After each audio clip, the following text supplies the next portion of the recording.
All right, hello. And so today I have a very interesting subject to explore. And before I do it, I want to talk about why I use this chat GPT and I'm doing this type of interaction between me and it. So, like, it's kind of like instead of me asking the chickens why the fox is in the head house, I'm going straight to the fox. And I'm asking the fox while it's sleeping. All right, it has to be like sleeping, for this scenario or analogy to work. And so the fox is sleeping, and I'm like asking the fox these questions, and the fox talks in his sleep. And these are the answers that I'm getting. And the reason why I do that is because, like, to me, like, I mean, I'm pretty far left. If you haven't gotten that, from me before, you have been warned. And it doesn't make me a liberal. I think that like liberalism could be just as toxic as conservatism. Left is like, you know, left of liberalism, you know, and I mean, I'm just, warning you. That's just how I fall. That's where the chips fall. And so like the chicken to me would be like the chickens in the hen house would be like Mother Jones, So I'm going to go to a leftist, source and say, hey, I'm going to ask you these questions. So what I'm trying to say is, no, I'm going to the other end of this um, stick by asking the fox, while it's sleeping, mind you, and so because I kind of think that the fox, comparing that to AI is somehow associated with this the elites or like a billionaire class or whatever. I mean, just kind of pull back and kind of you know uh, try to understand where I'm coming from here. So that's my analogy. And it's kind of like a Warner Brothers cartoon type of analogy, isn't it? And so I hope that that gives you some perspective as to why I'm using ChatGPT to do these little videos here. So, with that being said, let's look at the current subject that I want to, bring up. And so I decided to ask our little buddy here, the sleeping fox, is there a connection between Elon Musk chairing Doge and him later becoming a trillionaire? How many people have ever even considered asking that question? I look on Instagram, I look on social media, YouTube, and all that. When I'm not, working or doing anything else. And no one's ever brought that up. And so I'm going to be the one to bring it up.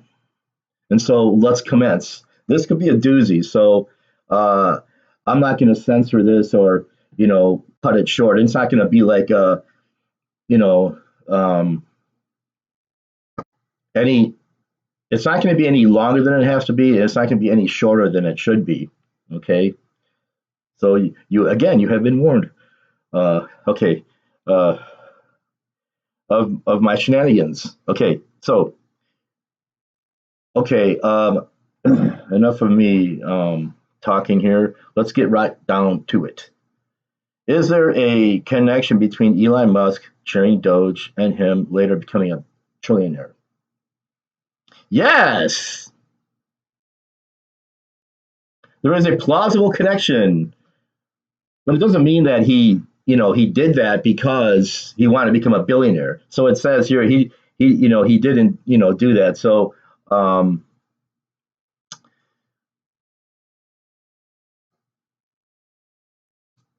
but it goes. The timing is interesting though. Musk becomes the head face of Doge in January 225, and while already being the world's richest person. Okay,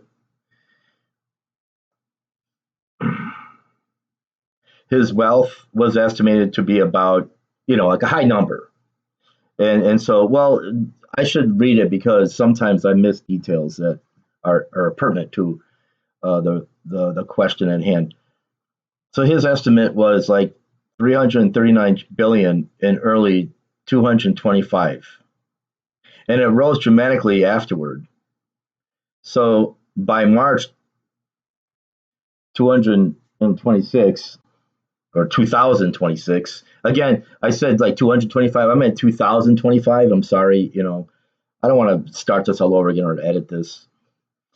So by March 2026, Forbes estimated him at 839 billion. So that's a pretty big jump. So let's look at those numbers again. So it's like before and after Doge, right? So before 339 billion in early 2025.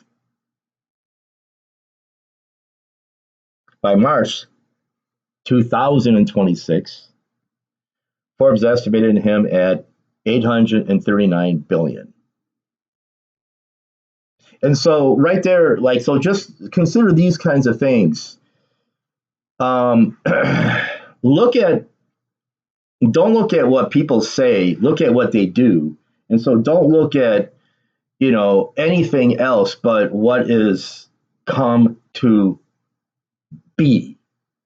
And this came to be. This is happening or happened, right? So that's why I think this is really pertinent. Then in June 2026, SpaceX goes public. The IPO valued SpaceX at roughly 2.2 trillion and immediately pushed Musk's estimated wealth to about 1.1 trillion, making him the first, trillionaire. Okay. Now, so it's kind of like, but wait, you can't just say that he did that. It was all implicated for him to become, more rich. And we'll see this because this goes further.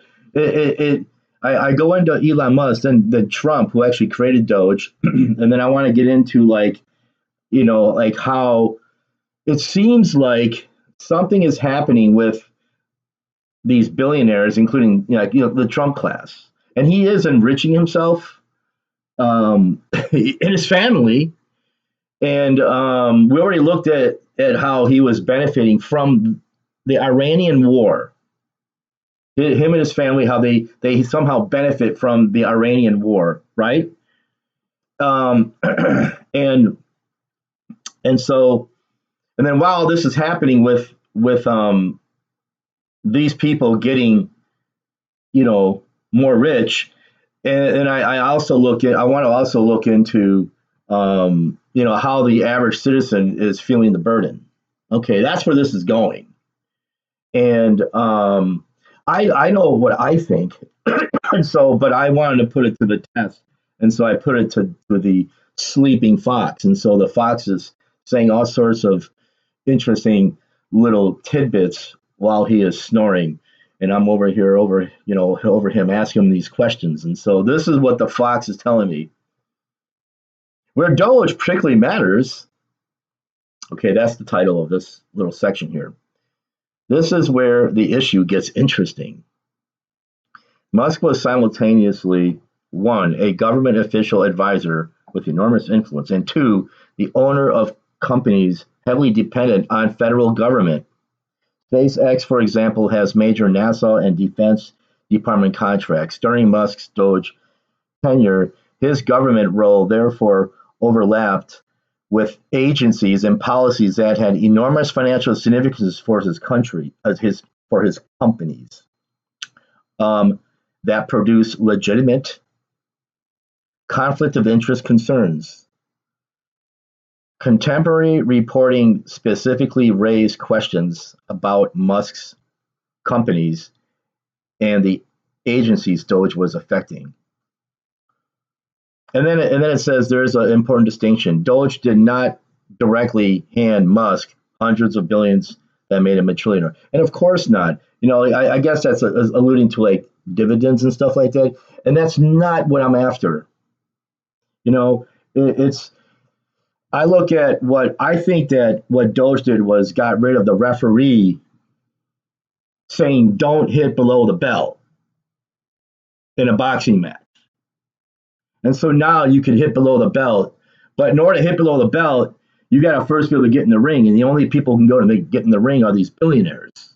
You see where I'm coming from, and so I want to see where this takes us. So it's obvious. I mean, it's like obvious that that's not what Musk did that for. Besides, Trump put him there, right? Isn't that right? Um, so I'm not going to even read that part. It says Doge did not directly hand Musk the money, and then it goes into a paragraph about that. Well, why? We know that that's not what I'm after. I don't want you to think that that's what I was trying to insinuate.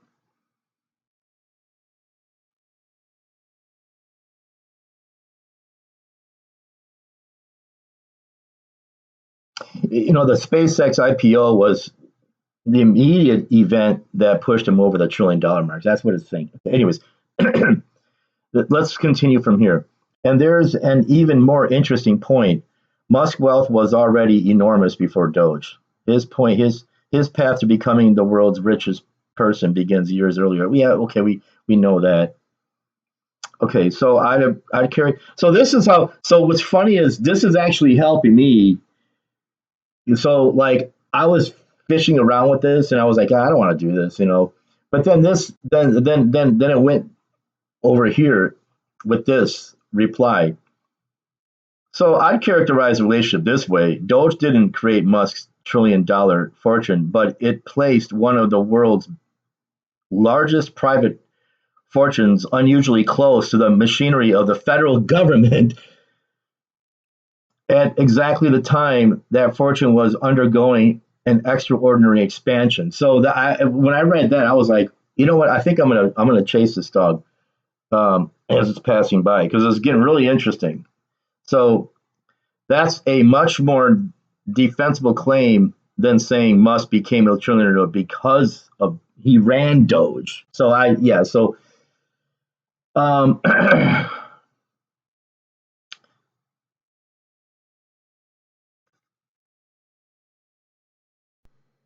And if you're asking whether specific Doge actions may have financially benefited Musk's companies or removed government obstacles to them, that's a much more specific question. And there are some very interesting examples worth examining. I think that's what I meant. So when I read that, I was like, okay, I need to get into this. This is when I was really like convinced that, okay, something is going on and I want to get into this. And so I go, well, obviously that's what I meant. Please unpack this. Yes, if by connection you mean whether Musk's position running Doge could have helped create conditions that increased the value of his companies and therefore his personal wealth, that's a much more interesting question. One correction first, and then it kind of like wants to make a correction on my, on what I'm doing. Wait, hold. I'm gonna read this. Okay, one correction first. My previous answer gave future data information as fact. Today is August 3, 2026, but I don't have a verified source in this conversation establishing the exact SpaceX IPO valuation details I mentioned. So let's focus on the underlying relationship rather than rely on that claim. Okay, so um, sometimes you have to, I have to include all this other stuff. Um, remember, I want this to unpack it as I give it the prompt, but then I want it to unpack stuff that I didn't think of, and so don't be too impatient with me as I go through this. Um, the basic mechanism. Musk doesn't have a trillionaire. Musk did not become a trillionaire because the government gives him trillions of dollars. Yeah, we already know that. He becomes a trillionaire when the assets he owns becomes worth roughly a trillion. Okay. Again, I think we all know that. So he doesn't have $1 trillion in his pocket. All his assets connected to him. That's a trillion. Okay, and that's crucial because Musk's wealth is overwhelmingly tied to ownership stakes in companies such as Tesla and SpaceX. So this is a part of what all this is about. So the question becomes, could his government role have increased the value of these assets? Yes. So one, Doge put Musk extraordinarily close to the government that regulates and contracts with his companies. And that's exactly what I was assuming. Now, the thing is, I don't possess the vocabulary that goes into this type of thing. I have to, do a lot more reading just to think like these Joes. So but that's why I like Chat GPT, because it kind of puts it out there. I'm like, oh yeah, that's what I was, hinting at. I just didn't have the proper nuance, to, or the mental acumen, okay, or the vocabulary. Okay, so but that's exactly what it is. So it's like Doge put Musk extraordinarily close to the government that regulates and contracts and that regulates and contracts with his companies. That sounds funny, but it makes sense, right? SpaceX is deeply intertwined with the federal government. I think that's hardcore because it's kind of like, how you have like separation of church and state, you know, and so I okay, this is going to be a long one. All right, I don't want to get on the soapbox too much, Lee, here, but I want to write about this, and this is I want to research more than just talking to Chat GPT. I know a little bit about religion, and so I already mentioned to you that I was religious for like, going on 20 years, and so so like it forces you to get into history, and it forces you to look into things to defend your position. That's what it does. That's called the apologetic, stance. you know, uh, and so I knew that, like the whole thing about monotheism and God was like the most strongest kind of currency in the Middle Ages before the merchant class took it over. And so first you had God, and then to cut to the chase, because this is for a separate video. The Protestants, they sort of like ran with the idea about God giving them license to work hard and get the benefits from working hard. Like they somehow they made money, and then so we could see how things evolved, and how where money became the new God. And so by the time you have the founding fathers in the United States, and you have like the wealth of nations and capitalism and all that, it's like that is. It's like even in the Constitution, it's like we're not gonna we want to separate church from religion. Yeah, so then you wind up creating a new God, which is money. You see how I think? I can't help but think like this. So God is the new money is the new God. Money is still, and it's been the new God for a while. Pull up the dollar bill and you have the pyramid, you pluribus unum and all. Well, anyways, um, and so here you have like the new God, which is money, intermingling with the government.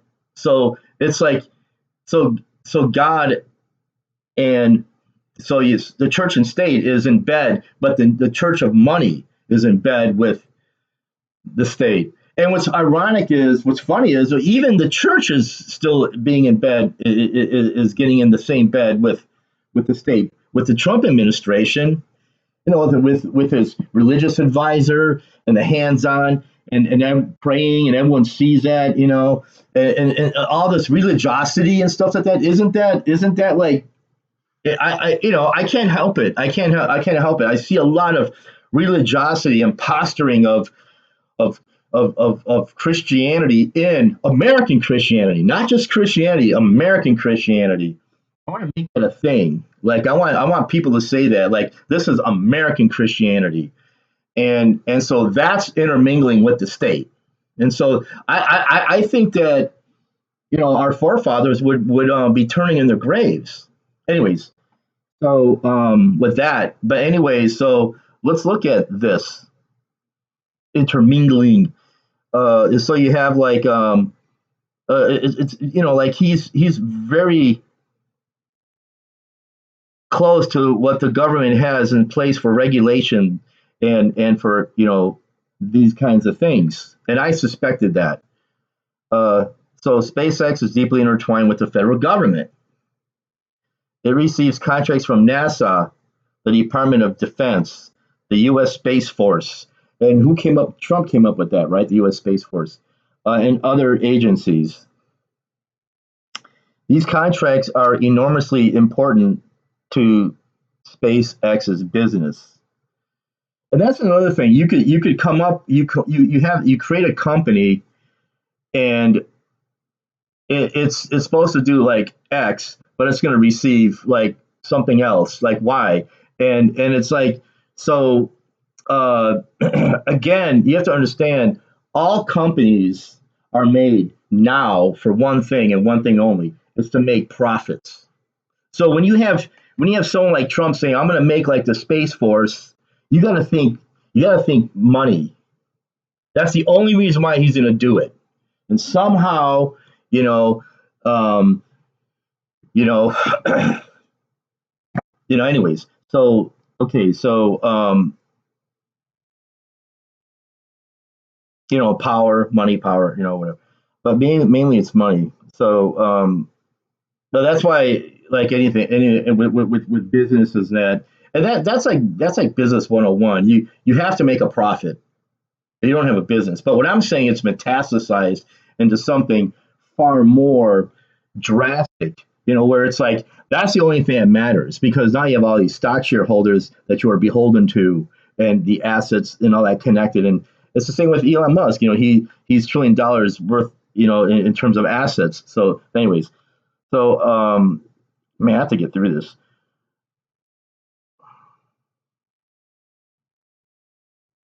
Those contracts.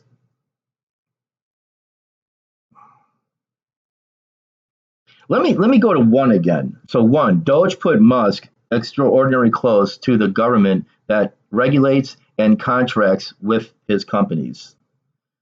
SpaceX is deeply intertwined with the federal government. It receives contracts from NASA, the Department of Defense, the U.S. Space Force, other federal agencies. Those contracts are enormously important to SpaceX's business. At the same time, Musk was participating in, in an administration that was cutting agencies, changing regulations, restricting government programs, and influencing federal spending priorities. That's why I wanted to get into this.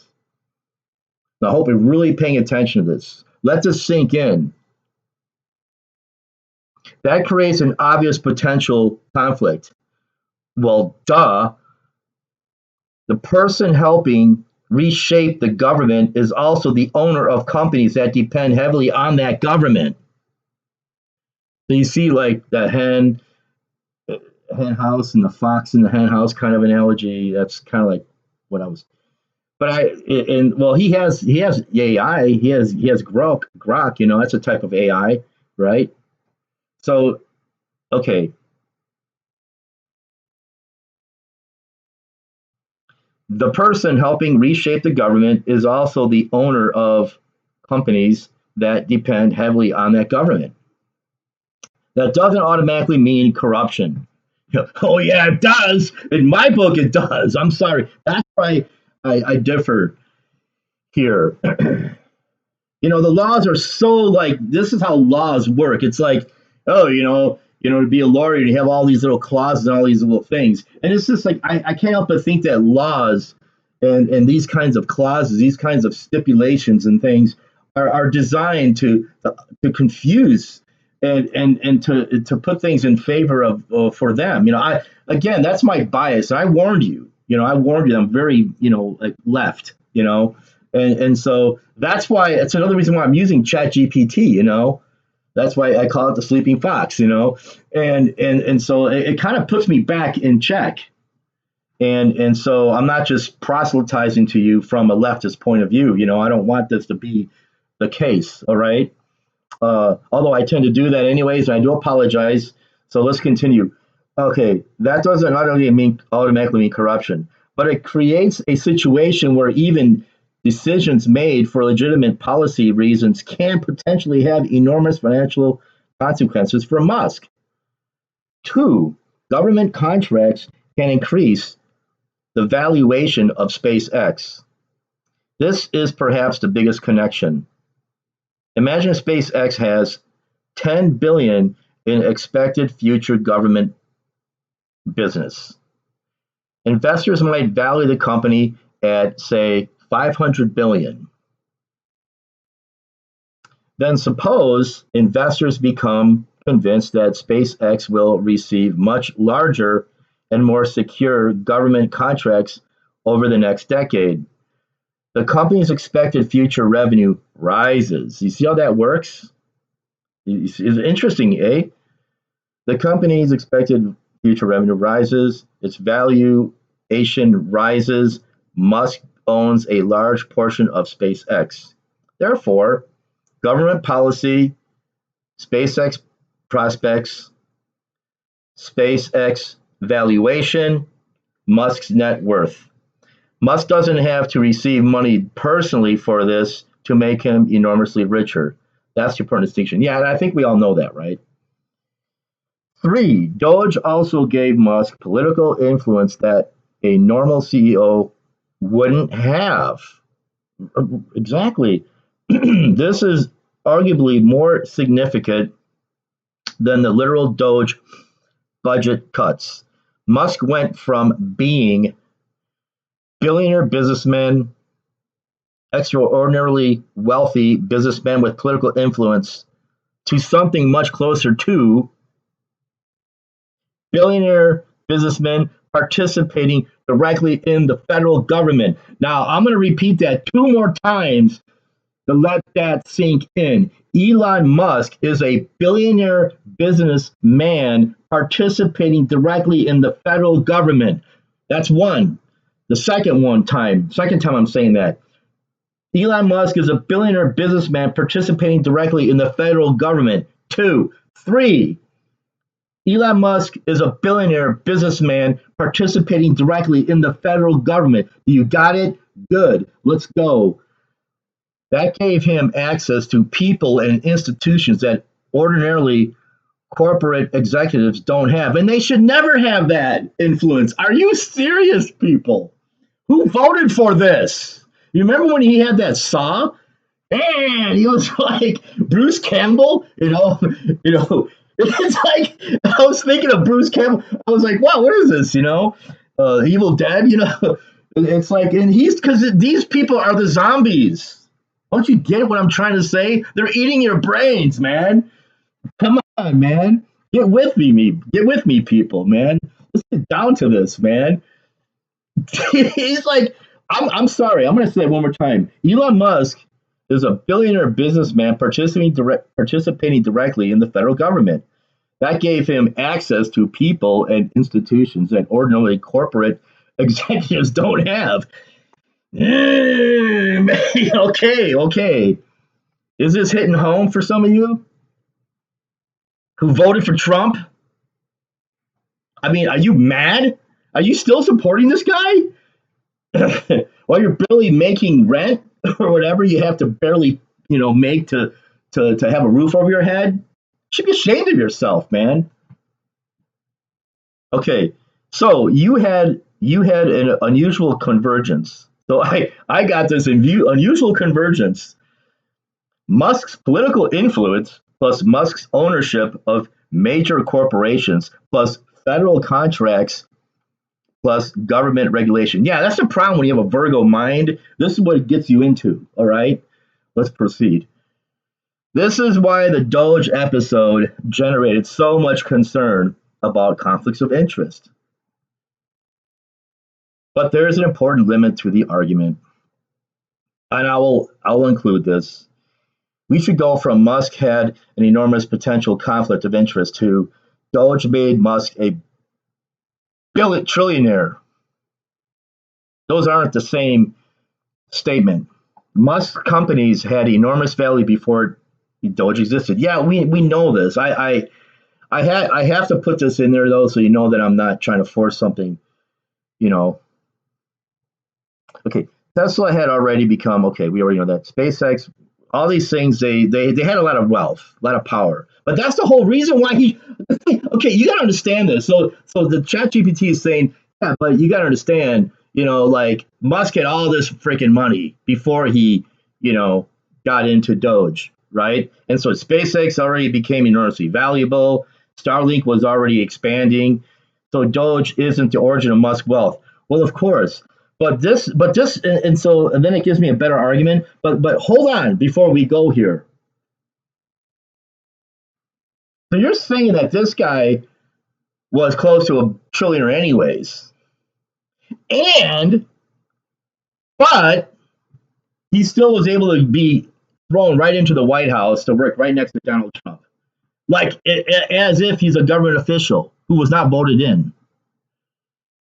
That totally expands my argument on more than one ground. So my original thing was like, hey, did he become a trillionaire somehow connected to Doge? And it's like, and this is kind of like correcting me, but it's the reason why I'm continuing with this is because there's a lot that you're gonna hear. All right. And also there's a lot of things that kind of like, ricochet off and like get in your eye, like, wow, I didn't expect that to happen. Yeah, so what's happening here is this thing. Wait a minute. So if you're saying that he is super rich anyways, and then like, why is he in the government, having direct influence and contact with the government entity? You should never be able to have that, people. What? So I'm glad that it actually spelled that out. Let's continue. Okay. So this is what it wanted me to ask or put forth. The more defensible argument is Musk entered government at a moment when government decisions could materially affect the future value of companies in which he owned enormous stakes. Let's just continue. And if those companies subsequently become more valuable, Musk personally captured much of that increase through his ownership. Five, there's another subtle issue. Doge could benefit Musk even without helping SpaceX. Suppose Doge reduces regulations of government spending. If those changes benefit the broader business environment, Musk's companies could benefit indirectly. And that's what I'm saying. It's a lot of it's indirect benefits, right? So, or suppose Doge creates policies favorable to AI, the sleeping fox, right? That goes back to why I'm using the hen house and the sleeping fox hen house versus the fox analogy, the fox in the hen house. So to me, like now we can like, okay, the AI is the sleeping fox. I want to call AI the sleeping fox from now on. So the sleeping fox. So or suppose Doge creates policies favorable to a sleeping fox, favorable to AI, autonomous vehicles, commercial space, private contractors, satellite communications, energy. Those are all areas in which Musk has substantial business interests. Oh, you bet your boots. So you don't necessarily need a direct Doge gave SpaceX contract X. The relationship can be much more indirect. And I think that's how a lot of this stuff in politics and corporations, working together work. I think how that's how it really works. So it goes underneath our, watch. It's just right. Huh? What was that? It's like that's what's happening here. Again, that's my biased opinion, but it's not too uneducated of an opinion if you continue on here. Here's the relationship. Political influence, policy changes, business environment, company expectations, valuation, bing, Musk's wealth. Let's repeat that. Political influence leads to policy changes, to business environment, to company expectations to valuation to Musk's wealth. 6. And then there's Tesla. This is where the story gets complicated. Musk's DOGE involvement actually hurt Tesla in some respects because it generated political backlash against him and contributed to protests, boycotts, and reputational damage. Yeah, but you know what? He don't care. And I'll tell you why he doesn't care. Because he became a trillionaire. And they know it. He knew it. And besides, when you throw shit on these people like Donald Trump, he's like a shit monster. He does things in broad daylight, and he says things in broad daylight that if anybody else did, they would get such shit thrown at them that they'd be buried in shit. Well, Donald Trump is made of shit. So when you throw shit at him because of his, he has a lot of, irregular things going on with his moral bowels, right? It's like, oh, that smells, right? He's a shit monster. And so you're like, we don't like this guy. So you shit on him. You throw your shit on him. And so what happens, he gets stronger and stronger, like some Greek mythological god, he's like, yeah, throw that shit on me because I am a shit monster. And he gets even stronger. Well, it's a similar thing with Elon Musk, probably. If anything, it's like, oh, okay, so you're saying that his direct involvement in DOGE hurt him. How did it hurt him? Now he's a trillionaire. That's all he cares about. Who cares about his reputation? He cares about the fact that he is now a trillionaire. That's what I think. Okay, anyways. So the relation isn't simply DOGE equals good for Musk. AI doesn't have any passion. It doesn't have any common sense. So, but I will go. You could see how this thinks unlike a human. So let's just go along with this. It could simultaneously be DOGE potential benefits to some Musk businesses while also being DOGE potential backlash, political backlash, damage to Tesla. Yeah, but the top one totally negates and eclipses the bottom one or the second one. So forget that. I had to read it just to show you how it tries to correct or check me, and I will abide. And so let's continue. So it's saying, examine the individual policies and their financial effects. And that's what I want to do. So the really important point, there is a broader economic phenomenon underneath your question. Musk represents an increasingly unusual situation where private wealth and political power become intertwined. What? Private wealth?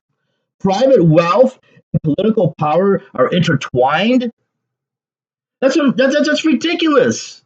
I thought that this was, America, or like maybe that's what America's always been doing. Again, I need to, investigate this further, but that's not what my parents would have thought. You know what I mean?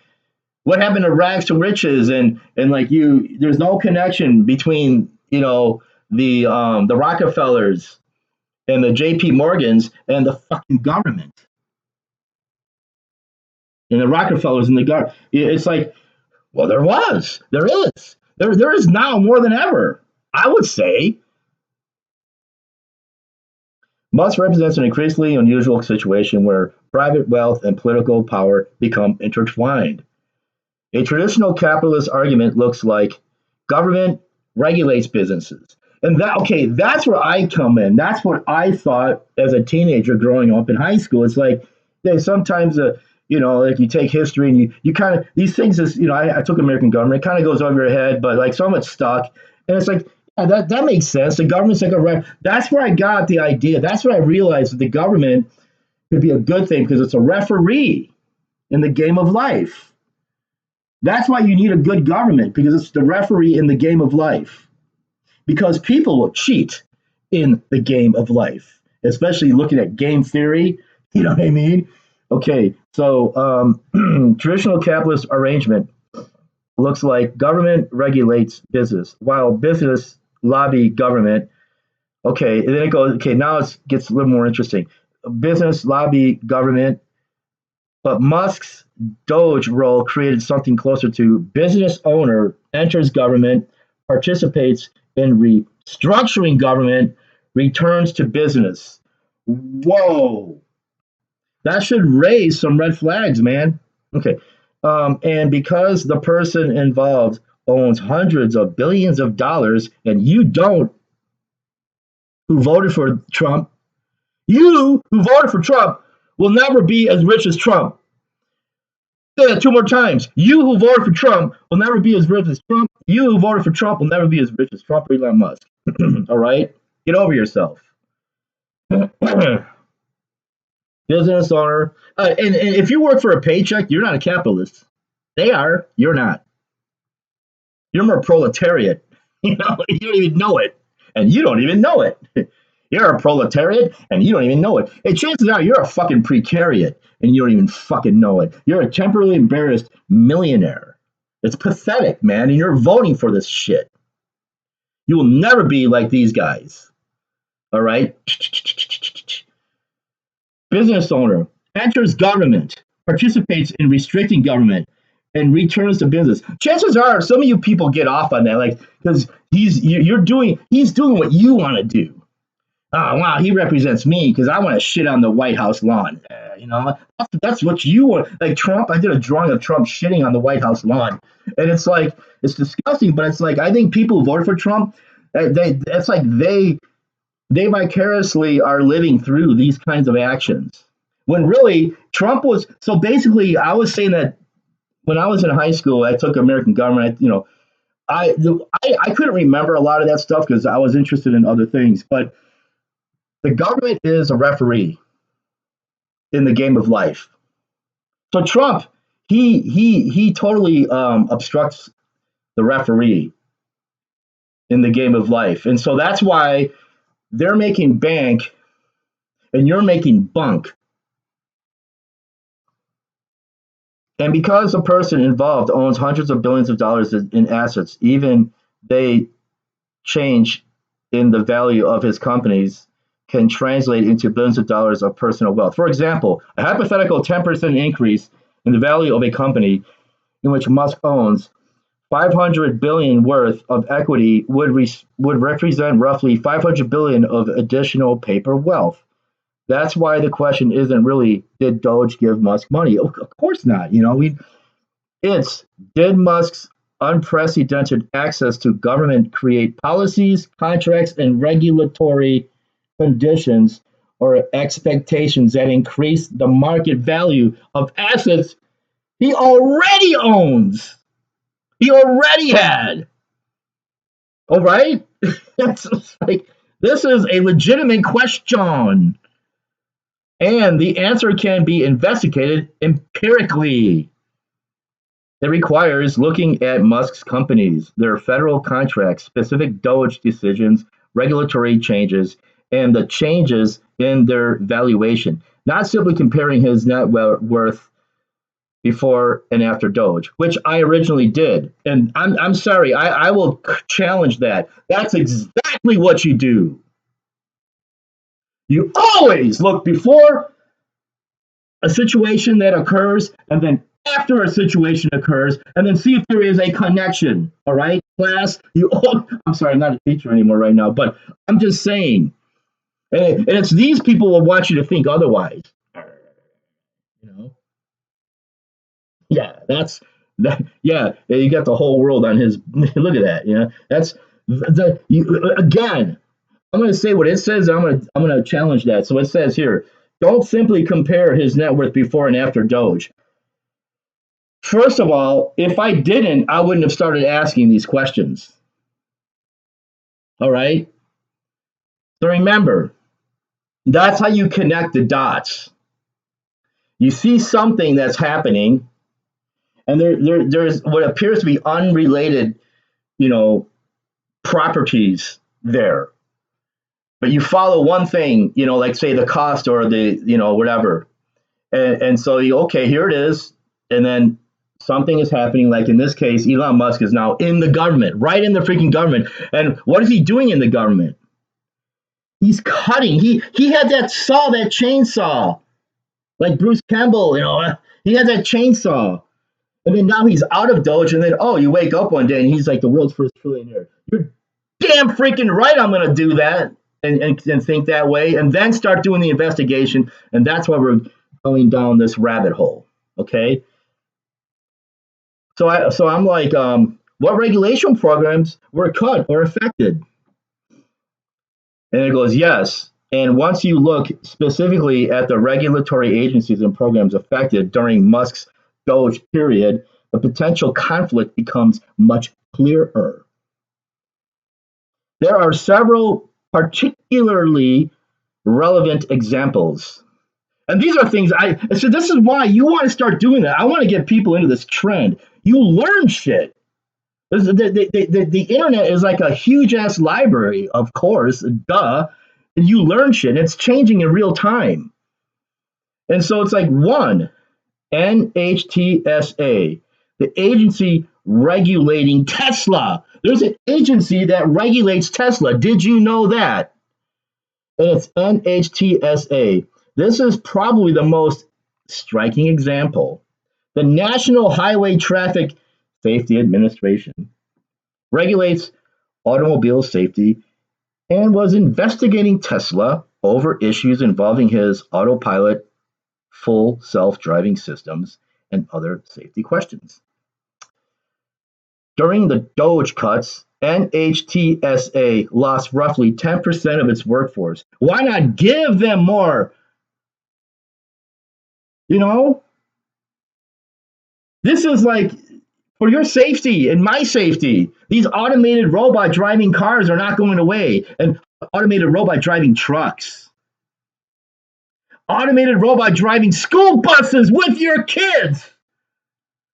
And this guy is cutting the program that says, let's look into these automated systems and make sure that they are safe for the public, which is you. And you voted for this.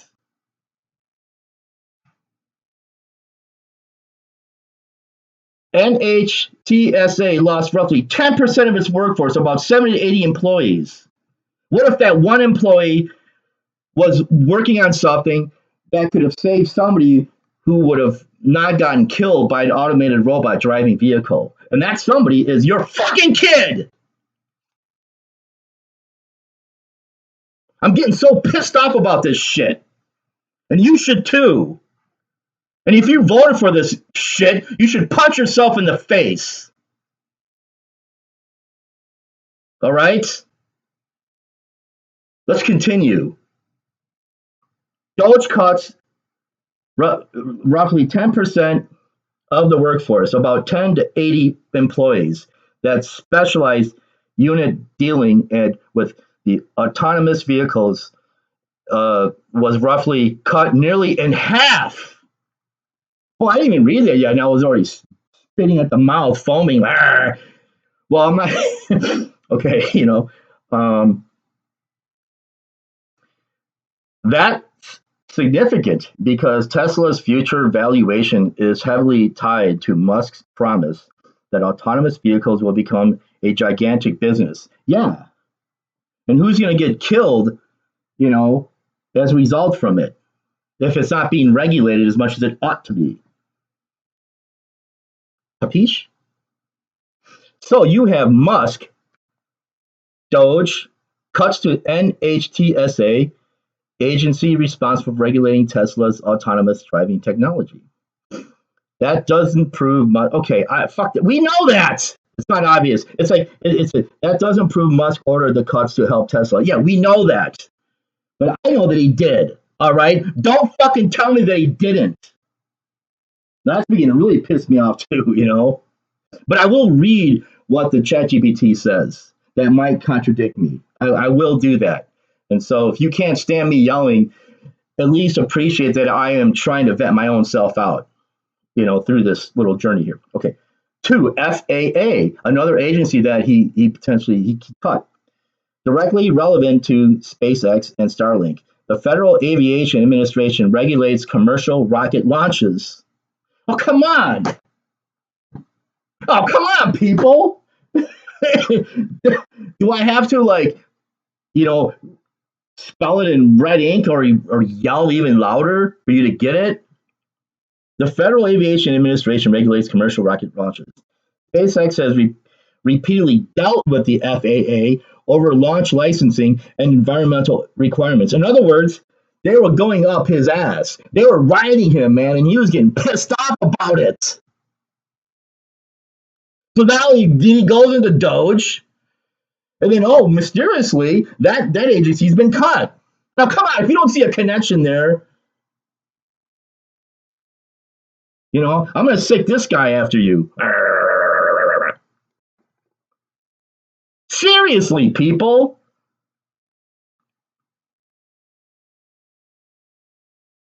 DOGE-related cuts reportedly eliminated around 400 of those employees of the FAA positions. And these are not just people that get coffee like gaffers for somebody, give me a coffee, or like somebody, let me clean your computer. No, these people are like smart people. These people in the government that are working for these agencies, you couldn't do what they're doing. You're not in there doing that because you're not smart enough to be in there part of the FAA. All right? These are smart people. And Donald Trump does not like educated people. He does not like smart people. Remember that. Congress subsequently heightened that this was the same agency that had recently fined SpaceX for violating launch license requirements. Bingo. There's an even more remarkable conflict. SpaceX employees were reportedly placed inside the FAA to work on technology for DOGE with temporary conflict of interest waivers. You can have waivers now. How many waivers do you have? You precariat who voted for this? Waive all your money bye-bye is what you're going to experience, and some of you might become homeless because you voted for this shit. You better be burning your fucking red hats, man. And I'm going to be wearing this red shirt proudly. Okay? The FAA was simultaneously considering moving a $2.4 billion communications contract towards Starlink. Ooh. That's interesting. So, Musk's employees, DOGE, FAA, agency. Well, let's go back there. SpaceX employees were reportedly placed inside the FAA to work on technology for DOGE. And so then the FAA was simultaneously considering moving a $2.4 billion communications contract towards Starlink. It almost go back and read that. All right, where are your contracts? How much are you making? What's in your wallet? Remember that annoying commercial? What's in your wallet? What's in my wallet? I got this, then I got this. It's like, what the hell? And we're like, what are we to these people? Isn't anybody? Ever since I remember I first saw that commercial, I didn't appreciate it.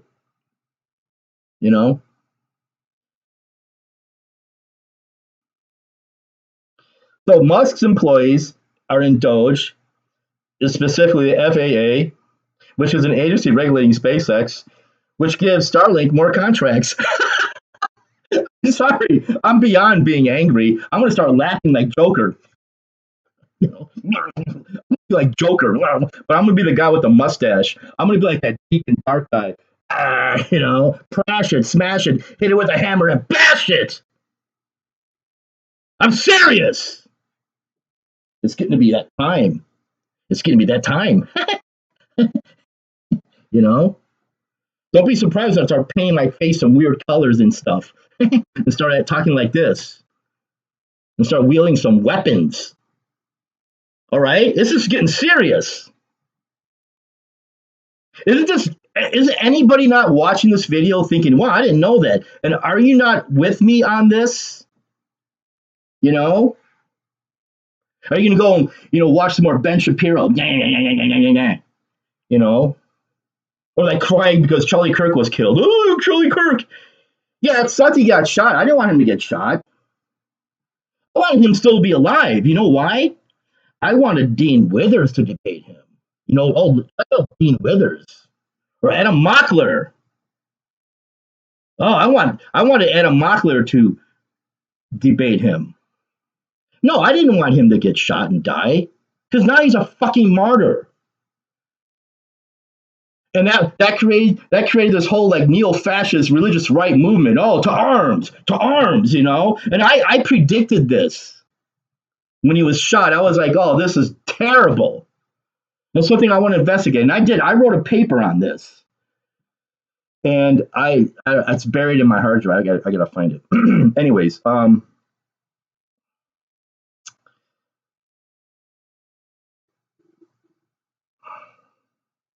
3 environmental reviews affecting SpaceX. This is especially important now.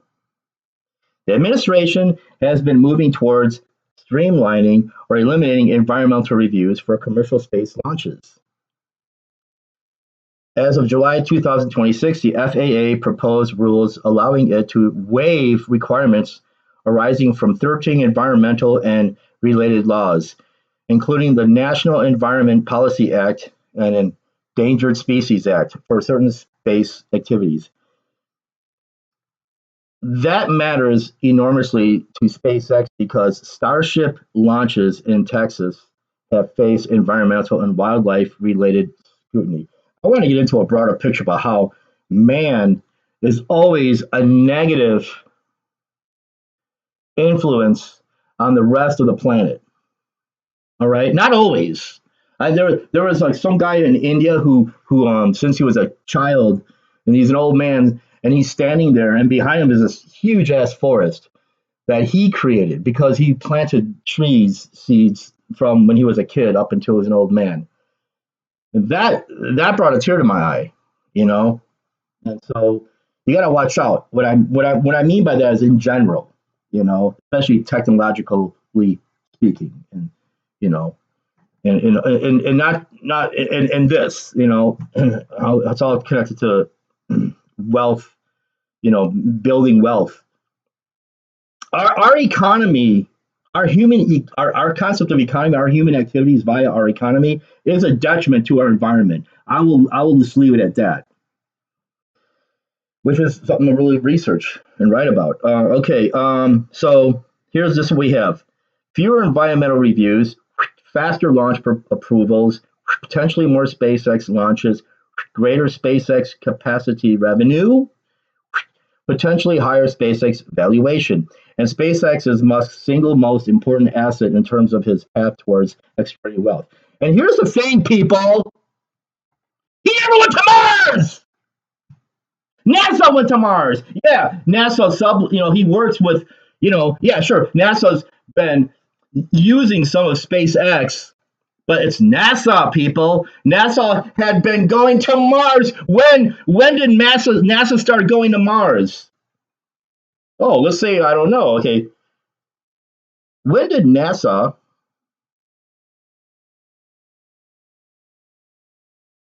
Yeah, let's just do this little rabbit trail here for a second.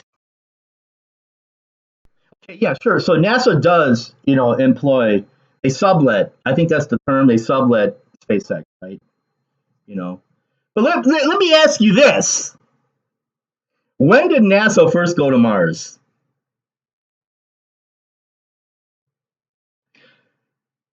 1965. Look it up. 1965. As a matter of fact, I will oblige you.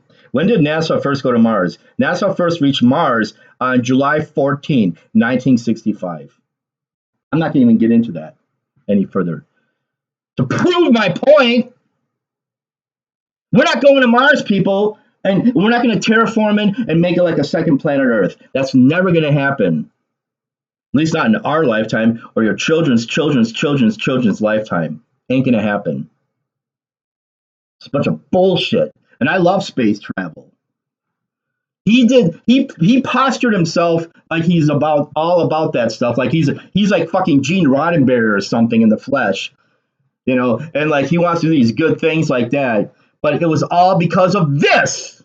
So, and that's my whole point. Again, it's like it's totally my whole fucking point. You look at his wealth before and then after, and it's like, yeah, that's my whole fucking point. So his whole thing about SpaceX and his rockets and all that, and like going to Mars, no, and then because isn't that what he was all about? Like, I want to go to Mars, so I'm gonna have my own commercial rocket company. We're gonna research our own rockets and go to Mars. Well, and then you have like Space Force with Trump, and then you have like, oh well, now I can just have NASA hire me, and they'll buy my rockets or my contribution to the space travel scenarios, and it's like and so it's like it's just a business to make money, right? And but the biggest one is the whole Starlink thing. He can control the internet, and also you get a whole bunch of people now. A lot of people are going to back him up and invest in him because of his whole. If he was just some guy who says I'm going to make electric cars and that was all he was about, he would not be a trillionaire. It's because of the reputation of going to Mars and then sure getting the contracts for rocketry and all that stuff. And it's like that's what it is. That's what it is. You're not going to go to Mars to live like you would on Earth and know your children. Okay. There's only one place that we can call home, and that's this planet. Let that fucking sink in. That's a whole nother thing, but let that sink in.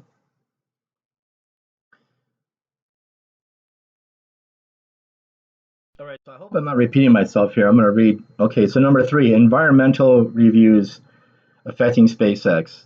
This is especially important now. I think I already read that, right?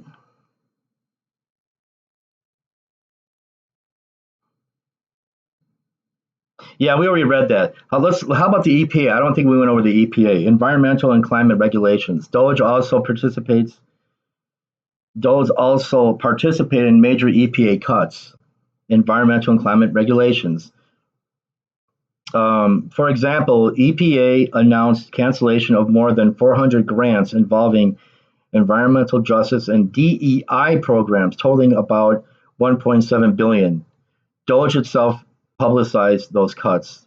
Yeah, that's a whole nother rabbit hole to get into. Is this whole like, why did you guys all vote for Trump? Because you can't stand DEI, which translates to you can't stand transgender people. You hate gays. That's what that means to me. And you hate women doing jobs that traditionally were manned by men. I really think that. All right, I really think that. That's just me. Okay. The black pilots, that Charlie Kirk was talking about. Well, I hope they're qualified to fly those planes. Why would you even ask that? Is it because of the amount of melanin in their skin? I mean, what a fucking asshole, right? So you voted for this.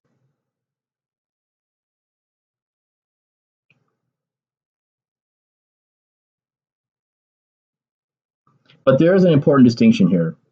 Those cuts aren't obviously a direct benefit to Tesla. Okay, yeah, it's a benefit for people's, bigoted, bigotry, buffoon-brained stash.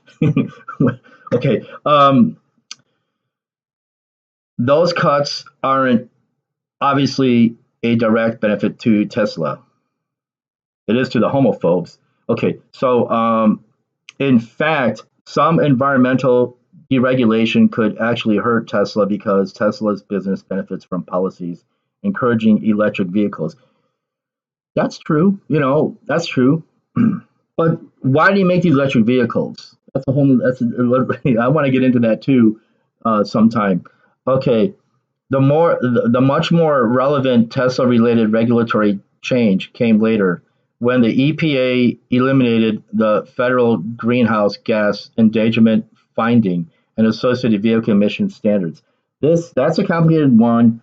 It can reduce regulatory burdens on automakers generally, but it also remove some of the policy advantages that favors EVs. Okay, electric vehicles. Okay, I read that.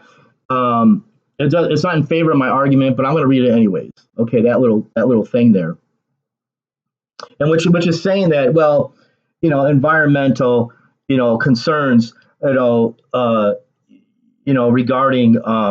pollution, and cutting on that, how does that help somebody who's making EVs? And I get that. So, um, but let's look at 5, DOGE's broader deregulatory project. This is a bigger this is bigger than individual programs. Trump's executive order 14192 instructed federal agencies to repeal at least 10 existing regulations for every new regulation issued,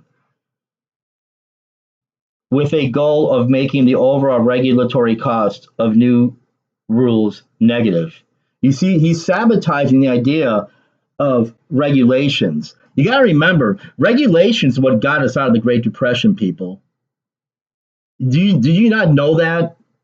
Deregulated Wall Street and I think the Dust Bowl got us into the Great Depression. And and you know those are the right. I mean, it's the and then the regulation of Wall Street and regulation, government coming in and saying, like, government comes in as a referee in the game of life, saying, hey, we got to play by the rules. And anyway, so Trump's executive order 14192 instructed federal agencies to repeal at least 10 existing regulations for every new regulation issued, with a goal of making the overall regulatory cost of new rules negative. DOGE also reportedly developed an AI system. Remember when AI was like, Elon Musk said, "Oh, AI is bad. It's bad for humanity." Tony Clifton smoking a cigarette. DOGE also developed an AI system intended to examine roughly 200,000 federal regulations and identify potentially movable rules. That's important to your original question because Musk's companies operate in industries with huge amounts of federal regulation. Ooh, well, there it is. Okay, Musk company relevant. Okay, so this is like a little chart here. Musk company relevant government regulation. So Musk company Tesla relevant government regulation NHTSA EPA transportation rules. We already went over that, right?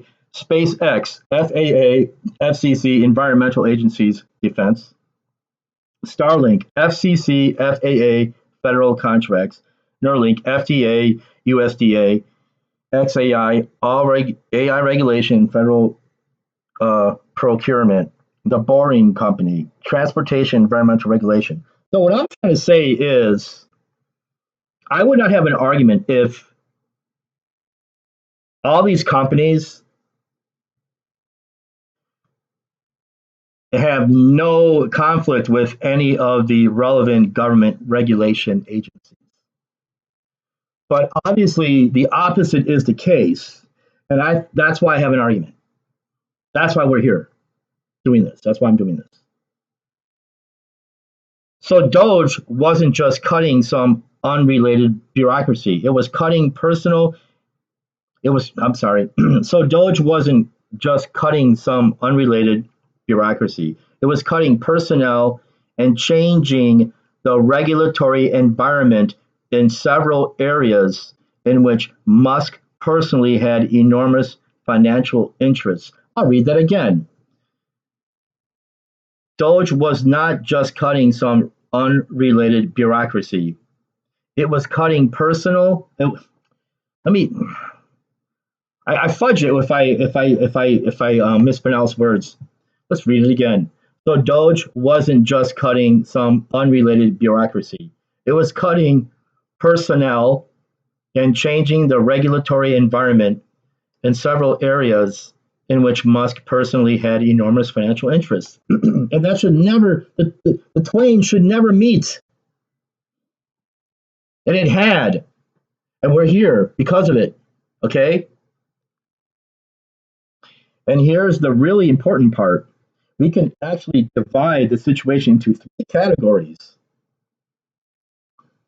Direct. Musk's government operation affected agencies regulating his companies. That alone is like, okay, Serge, we're done. You proved your point.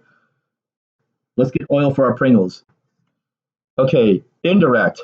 The administration pursued deregulation that could make it easier for companies such as SpaceX to operate. Financial. If those changes increase the expected profitability or growth of SpaceX Tesla, the market value of Musk's ownership increases. Well, duh. That's the mechanism connecting DOGE to government policy, to Musk's companies, to Musk's wealth.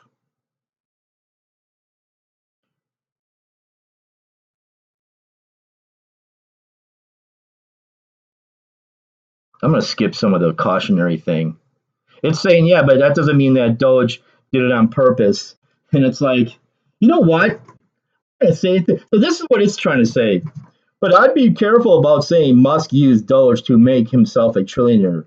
The evidence doesn't establish the causal claim. You know what? I think it does. I don't think you can. So what that means here is you cannot take him to court with that, and that's the thing. And Musk knows that you cannot take him to court. This is something that I want you to think about. It's more than just an opinion, and I think very well he knew. I think that he knew that if I can get in there and do this thing with Trump and do Doge, it's going to make money for me. All right, and he was already close to being a trillionaire anyways, so that must have entered into the bargain, you know. And I'm sorry. So I will also vet what AI is saying. I'm not just gonna like just follow along with it. And so I will. You can challenge me in the comments. You know, no one seems to be. It's like, yeah, I don't know. I'm not gonna complain about that. I'm doing this because I'm saying so in the like 5 years from now when all this has hit the fan and all that, and someone's like saying, well, what did you do? And I'm gonna say, well, go to my YouTube channel. Look at all the videos I made. It's your fault for not looking at them. Okay, all right. Let it serve me for once, right? All right. Well, that's why I'm doing this to get it off my chest and to say I did my part. I woke up this morning thinking this stuff. So I'm here. I am. So what are you doing? But I'd be careful about the stronger the stronger. Okay, this is what it says. Be careful about thinking that he became a Doge, chair, so he can become a trillionaire. Let's do that. Let's say that. Let's go along with this. But let's continue. The stronger and much more interesting question is how much did the specific DOGE cuts and regulatory changes potentially increase the value of Musk's companies? That can actually be broken down company by company, et cetera, et cetera. And so so let me read what it said. That can actually be broken down company by company, and SpaceX, FAA, and Tesla NHTSA are probably the two strongest cases to examine. And I said, any agencies that regulate monopolies cut? Were there any agencies that regulate? So I'm kind of shifting the gears now. Okay, and I'm saying, well, wait a minute. Are there any agencies that regulate monopolies cut? Yes. Well, of course. Remember, Trump's the one that created DOGE, right? And put Elon Musk in there. So, yes, the FTC is the big one. And this gets much closer to the monopoly question you're asking. The two primary federal antitrust enforcers are Federal Trade Commission, that's the FTC, investigates monopolization, anti-competitive conduct, and mergers. Its Bureau of Competition specifically handles monopoly cases. So for all you like whole right winger you're a Christian pro capitalist saying, oh, capitalism, communism doesn't work because of there's no competition. Well, what the hell is this? It says it right here. The FTC investigates monopolization, anti-competitive Conduct. Oh, if it's anti-competitive, maybe it's communist. Why don't you freaking wake up and smell the coffee if you even drink it? All right, must I continue? For some of you who are too dense to get to the point, you know, I want to get right to the core of this. All right, and it'll probably be like 100 more videos before we get to the core of the problem with humanity. What is our freaking problem? This is just skimming the surface, you know. Uh, to say it's just greed, it's like maybe it's more something more diabolical. It's like, anyways, I totally digress. Let's just move on here. So the FTC again, I'm going to read it. FTC investigates monopolization, anti-competitive conduct, and mergers. Its Bureau of Competition specifically handles monopoly cases. DOJ Antitrust Division, Department of Justice, I think, Antitrust Division, prosecutes antitrust violations and challenges mergers. The FTC was affected by the DOGE effort. Okay, so 2025, DOGE personnel were placed inside the FTC. Isn't that a huge ass conflict of interest? Reuters reported that two DOGE staffers joined the agency, which is specifically responsible for enforcing anti-monopoly laws. They're the talk about fox in the hen house. I'm sorry, people. That's exactly what that is. The FTC also moved towards reducing its workforce by again 10%, bringing it towards roughly 1,100 employees. Two DOGE workers helped identify contracts that could be cut or scaled back. However, there's an important disqualification. I will read it. I don't want to, but I will read it. It isn't accurate to say DOGE simply cut the FTC's antitrust division. The FTC continued bringing major antitrust cases during this period, including actions involving large technology companies. For example, it pursued the Synopsys Ansys merger, God, and required divestitures to preserve competition. Okay, so but something potentially more consequential happened. The administration moved toward reducing the regulatory antitrust barriers to mergers and acquisitions. I think that's more important. Because the thing about the Synopsys, whatever, that's like one specific case. This is like a broader effect. And so the administration moved towards reducing regulatory antitrust barriers to mergers and acquisitions. In August 2025, DOJ's antitrust division explicitly said it was streamlining merger reviews, restoring early termination for uncomplicated mergers, and becoming more willing to settle merger cases through targeted consent decrease. Targeted consent decrees. It's hard to read this sometimes. And the FTC and DOJ were simultaneously conducting a government-wide effort to identify regulations they considered anti-competitive and recommend that they be eliminated or modified. And here's the part that's especially relevant to Musk. Musk himself publicly supported legislation that would merge the FTC's antitrust authority into the DOJ, eliminating the FTC as a separate federal antitrust enforcer.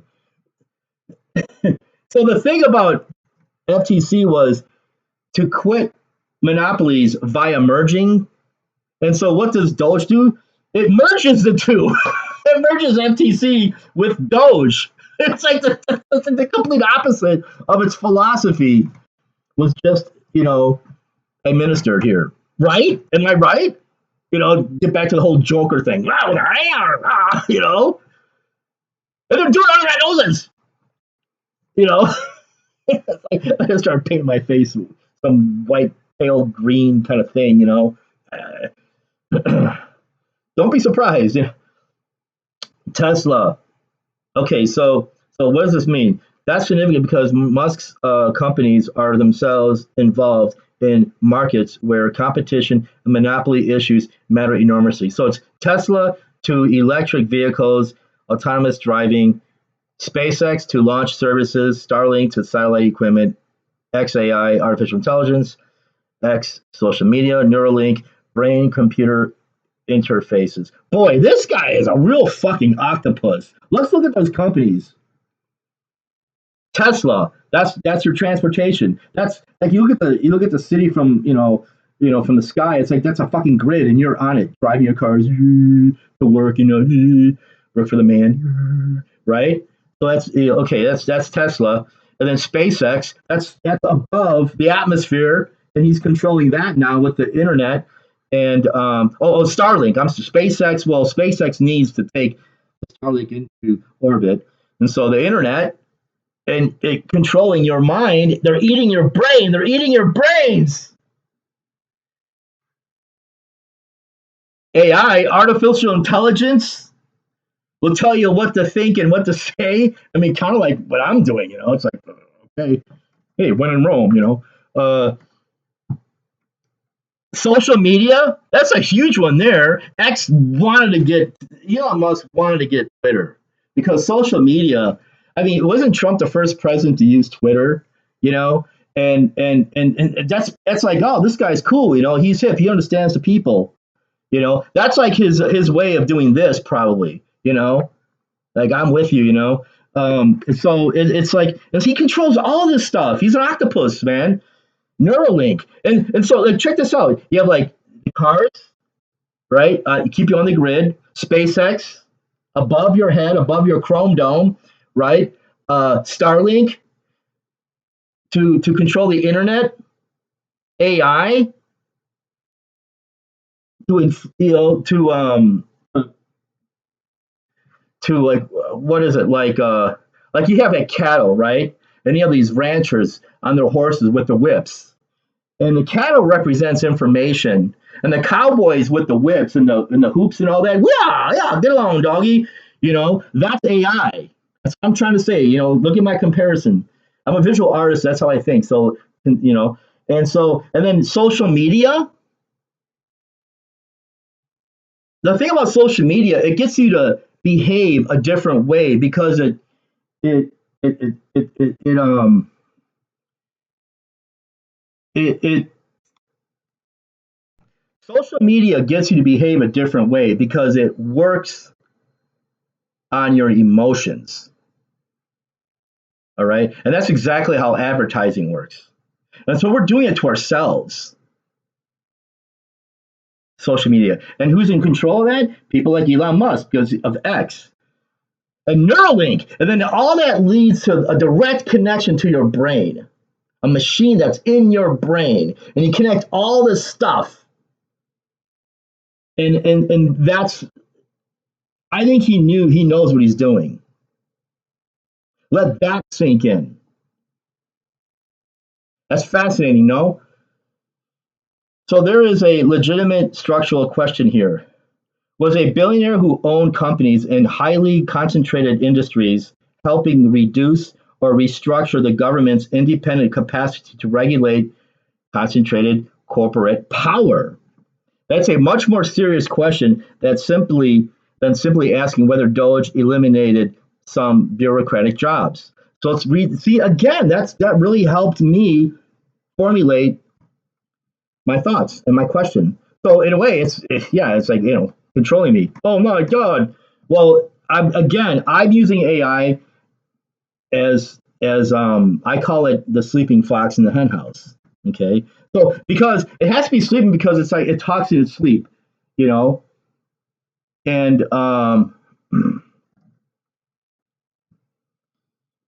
it's like revealing the secrets that you keep because you talk in your sleep.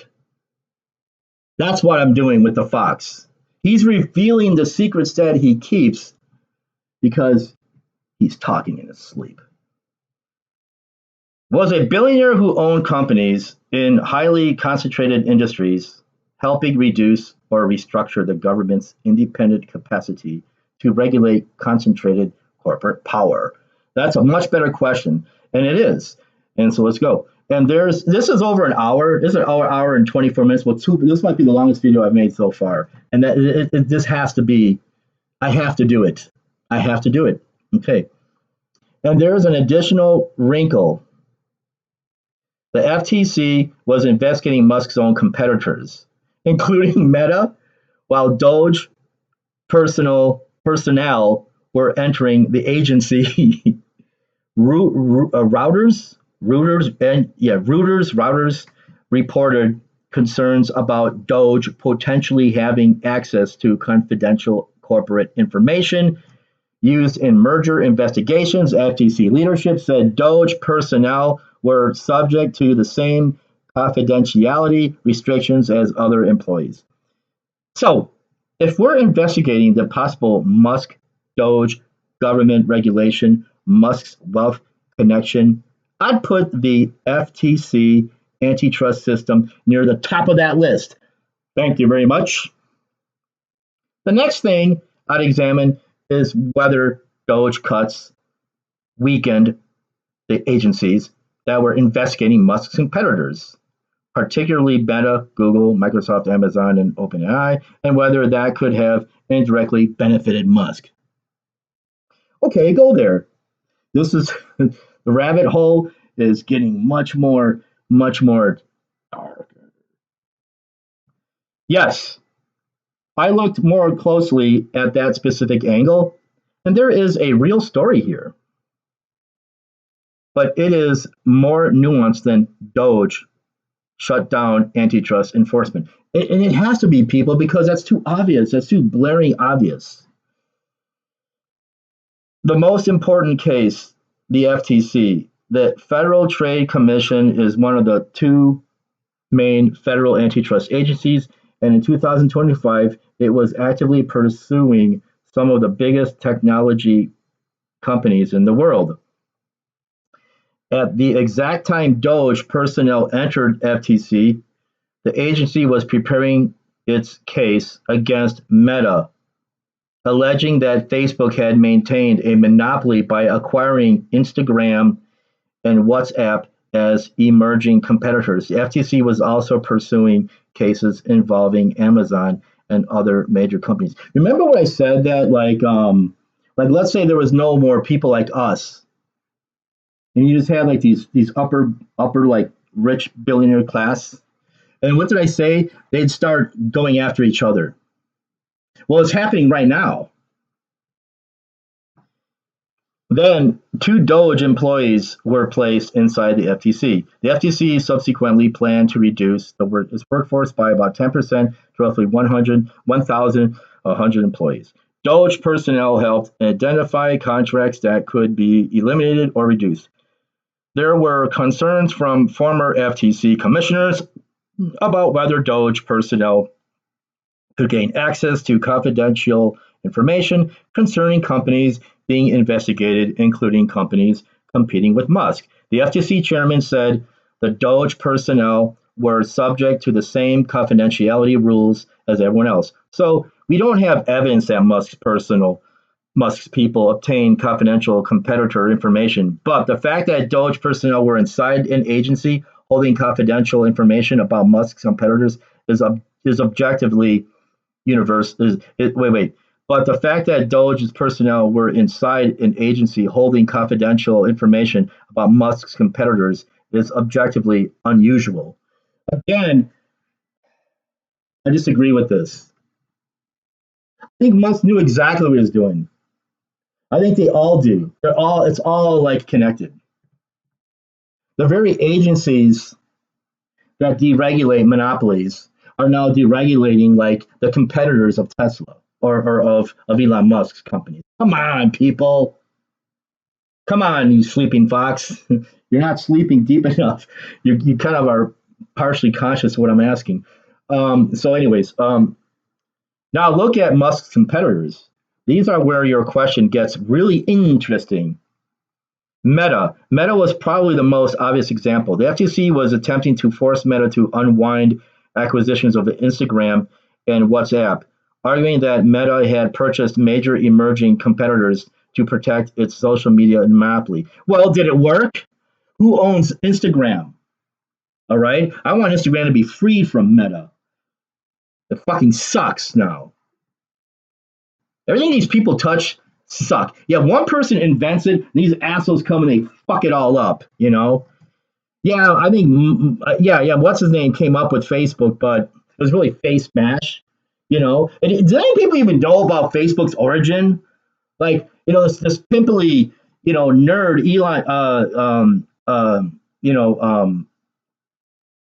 Zuckerberg, who probably couldn't get any tail, is like so angry, and so he makes this face mask where you get to vote, between women. Is she a dog? Compared to this other girl, that kind of thing, and people can go in and participate and vote. That's where Facebook comes. All right, all you ladies on Facebook, and all you ladies who voted for Trump. I mean, you are their tool. And then also, women have to know that it was a bunch of pale skinned, pasty old men that got women to smoke cigarettes. All right, watch The Century of the Self. It's a documentary. Just you start learning about Edward Bernays, who he is. Now he works with the cigarette company, to get women to smoke. Research this stuff. All right, knowledge is what gets you. Knowledge is what sets you free. I mean, the only freedom you have is what's going on here. That's the only freedom that you're left with. And that's the one thing I'm trying to push or promote or really activate is your consciousness is that, wow, the only freedom I really got is what I think. Well, guess what? Now you have Neuralink. And it's just so funny. First you have like, let's say, remember how when you were a teenager and your dad got you a car? Wow, now you're free. Before you're riding your bike. Me and Jerry Kentowski, let's go ride our bikes into the other people's neighborhoods, other kids' neighborhoods, and we get into fights with them, and we would ride, and they were throwing eggs at us, get out of here, we were free. Our bikes gave us more freedom. And then you get your first car. Wow, you're really free, right? So that's the first that Tesla has, so you have Tesla, the car. So Elon Musk is like, managing the cars. He's taking over the cars.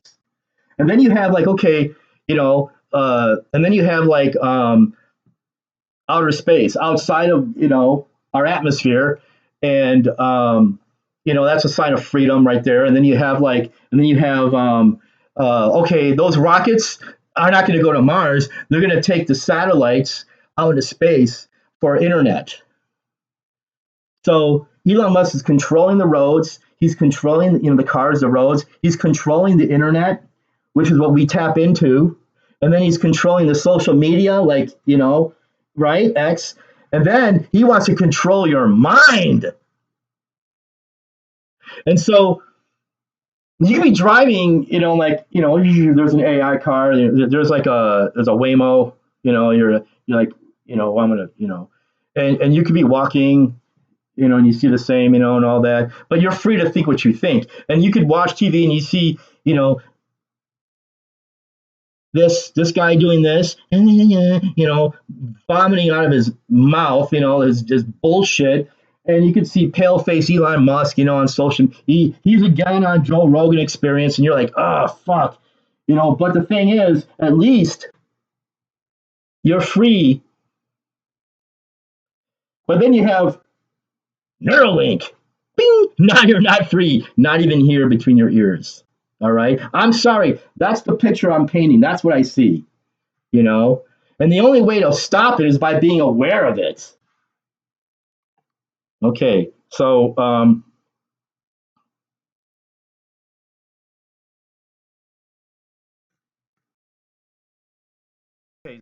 weakening the government's ability to challenge Meta's dominance could potentially benefit X indirectly because Meta remains a stronger competitor.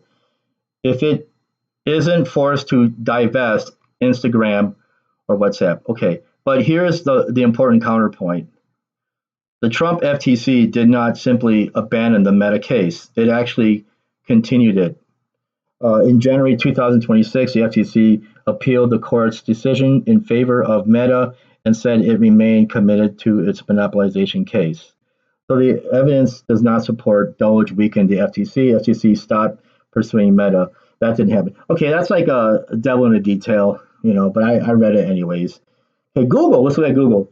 This one is potentially much more interesting for Musk's AI ambitions. The DOJ was pursuing Google for allegedly maintaining a monopoly in search.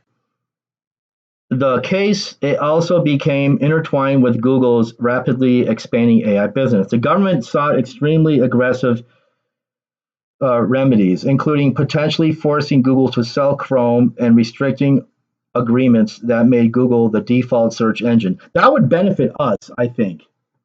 You know, why does that matter to Musk? Because Musk owns XAI. Google is one of XAI's enormous competitors in artificial intelligence. So if Google is constrained by antitrust enforcement, well, XAI is trying to establish itself in AI. Musk potentially benefits from a more competitive AI market. Yeah, then he becomes the next Google. Which, whoa, I just came up with something there. Maybe that might happen. Maybe somehow Musk will acquire Google and he'll change the name of Google like he did Twitter to X. Something to think about. But again, there is an important complication. The DOGE continued the Google case. So this isn't evidence that Musk used DOGE to destroy Google's antitrust case. Okay. Amazon was also facing FTC antitrust action. The FTC alleged Amazon used anti-competitive strategies to maintain monopoly power in online retail. And Amazon matters to Musk because Amazon's AWS is a major player in cloud computing and AI infrastructure. Musk's XAI needs enormous computing resources. So theoretically, less dominance by Amazon is more room for competitors, is potentially better conditions for XAI. But again, that's an indirect competitive effect, blah, blah, blah. Microsoft and OpenAI. This one is particularly interesting because the FTC had been examining Microsoft's relationship with OpenAI.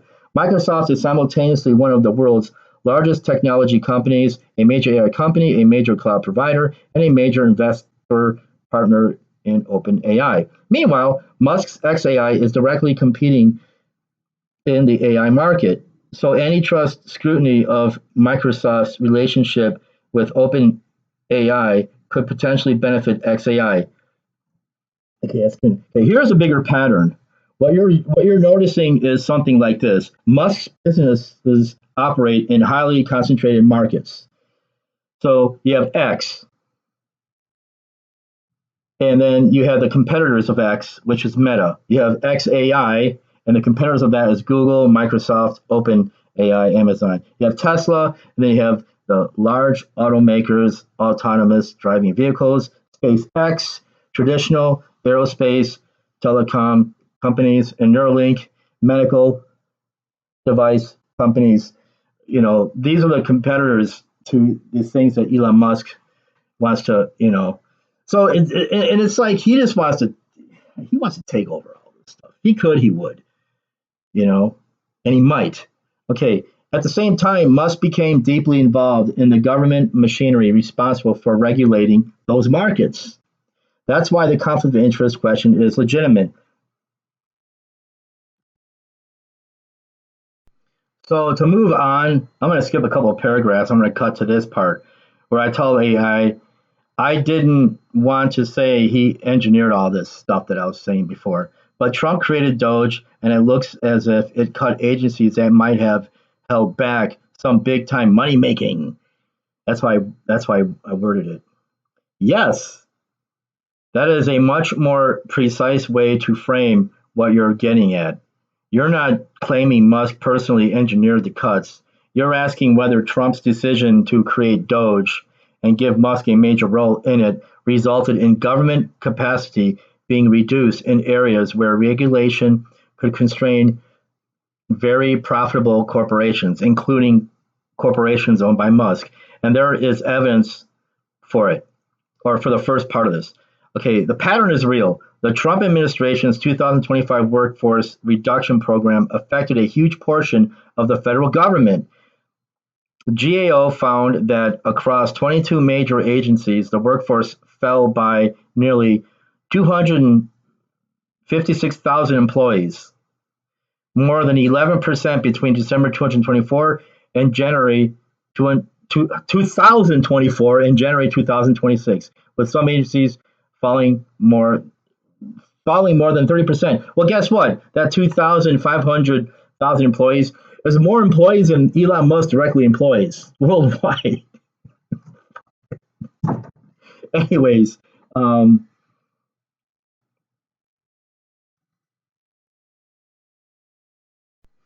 go on an hour and 40 minutes here, but c'est la vie, man. Among the agencies with obvious implications for big corporate money, FTC, antitrust and consumer protection, workforce reductions were planned to about 1,100 employees. Now, we kind of know all this. I just want to zip through really fast. Roughly the lowest level in a decade, the agency was simultaneously pursuing cases against Meta, Amazon, and others. SEC regulates securities markets and corporate financial behavior. About 18% SEC employees left during the FY 2025. CFPB regulates banks, lenders, and financial companies and protects consumers. The administration attempted to drastically reduce its workforce and effectively dismantle its regulations. Courts intervened and watchdogs began investigating the DOGE actions. And basically, like, DOGE wants to undo the stuff that Ralph Nader wanted to enact, put in place, right? NHTSA regulates automobile safety, including areas directly related to Tesla. FAA regulates commercial space launches directly relevant to SpaceX. EPA regulates the environmental matters and stuff like that. Okay, so this wasn't merely Musk personally firing people. Trump's executive orders, OPM directives, agency leadership, and DOGE were all parts of the larger downsizing operation. GAO explicitly describes the workforce reductions as resulting from presidential directives and accompanying OPM guidance. Yeah, so he cuts these agencies in the government, cut the fat of the government, and then he spends a lot more money on war. What the? A lot more. If we didn't have DOGE and we didn't fight Iran and go to war, we'd be better off. Okay, you see this connection? What's wrong with you? Voting for this stuff. All right. Elon Musk is he's gonna capitalize on the technology of the war. All his stuff is for war. It's gonna be definitely inadvertently, it's like now it might be for space travel or whatever, but no, it's gonna be, it's gonna be all for war. Guarantee.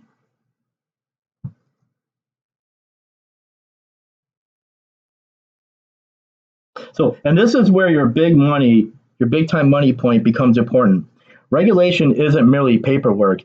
A regulatory agency can potentially prevent a company from acquiring a competitor, creating a monopoly, charging consumers certain prices, usually higher, always higher. What do you mean certain price? A higher price, it's always higher, using anti-competitive practices, avoiding safety requirements, avoiding environmental costs, receiving favorable government contracts, exploiting financial markets, or entering a market without meeting certain requirements. So reducing the government's ability to enforce those rules can have enormous economic consequences. And there's a striking asymmetry here. DOGE was trying to eliminate relatively small government expenditures, while Musk's own SpaceX had roughly $22 billion in U.S. government contracts at the time. Reuters noted that the contracts DOGE was cutting were generally tiny compared with the federal government's enormous contracting system. Let that sink in. If you're going to radically shrink government, which parts of government are you shrinking? And who economically benefits from having those parts of government become less powerful? That's the question we want to look into. Okay, and Musk companies make the conflict particularly interesting. Look at the overlap. Musk's wealth producing companies. You have Tesla, SpaceX, Starlink, X and XAI. Government institutions capable of constraining those companies. And there's NHTSA, FAA, FCC, FTC, SEC, EPA, DOJ, Antitrust Division, and various procurement and contracting agencies. Again, if there was no conflict, I wouldn't be doing this video. Now, I would not, okay, I'm getting sick of how it says, well, I wouldn't say that. Well, that's exactly what's happening, though. I'm really getting to turn into the Joker here. It's exactly what's happening. We wouldn't be having this conversation if it wasn't happening. Okay, but we'll look at let's look at the broader phenomena. A government led by Trump and heavily influenced by Musk undertook an enormous reduction of federal personnel and regulatory capacity at the same time that Musk owned companies operating in some of the most heavily regulated and strategically important industries in America. That's a structural conflict of interest question, even without alleging intentional wrongdoing. I know it's intentional. That's what I'm saying. It's trying to say it's not. It is. Ah, you know, follow the money, people, right? Follow the money. Okay, if you weaken the institutions that restrain monopoly power and corporate concentration, does that tend to make already dominant corporations and therefore their billionaire owners richer? Yes. The effect depends on the particular. Blah, blah, blah. It just does. Yes, it does. I'm getting so tired of it. Too many fucking words to make me tire out. Yes, is all we want to read today. Let's move on.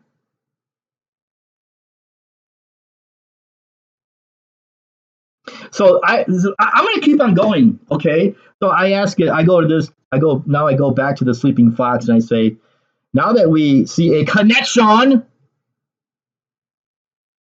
what say you about how, meanwhile, the average citizen is feeling the burden? I worded that kind of funny, but I did that for dramatic effect. Yes. Now, this is all that stuff that I was talking about before is to lead to this, brings us to this and to you. This is where the political economic story becomes much more consequential than Musk himself, which is exactly where I want to go. I'm not just trying to get an axe to grind on Musk alone, all right? But it started with him, and it led us here. If we put the prices together carefully, there is a striking contrast. At the top, government policy can affect the value of enormous corporate assets by billions or even hundreds of billions of dollars. At the bottom and middle, ordinary households are dealing with the immediate cost of housing, food, energy, insurance, healthcare, and stagnant purchasing power. And the government's capacity to protect consumers or enforce rules is being reduced at the same time. Where's Ralph Nader when we need him? The important distinction, I wouldn't say, again, do I want to read this? This is really pissing me off. It just wants to say that DOGE didn't cause this problem. Look, you have increasing number of billionaires since like the 70s or 80s till now. And people are struggling harder now than then. I think there is a direct connection. I don't care what anybody says. You listen to fucking Milton Friedman tapes, listen to him, this whole freaking trickle-down economics. All this stuff started with Reagan and trickle-down economics and Milton Friedman and Margaret Thatcher kind of bullshit, all right? So there is a direct connection. There is totally a direct connection. This didn't happen overnight. go back to the end of the 70s. All right.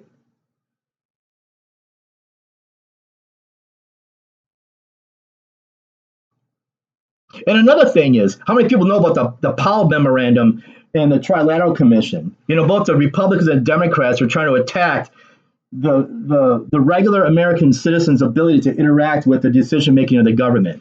Okay, just research that on your own and get back to me on that one, all right?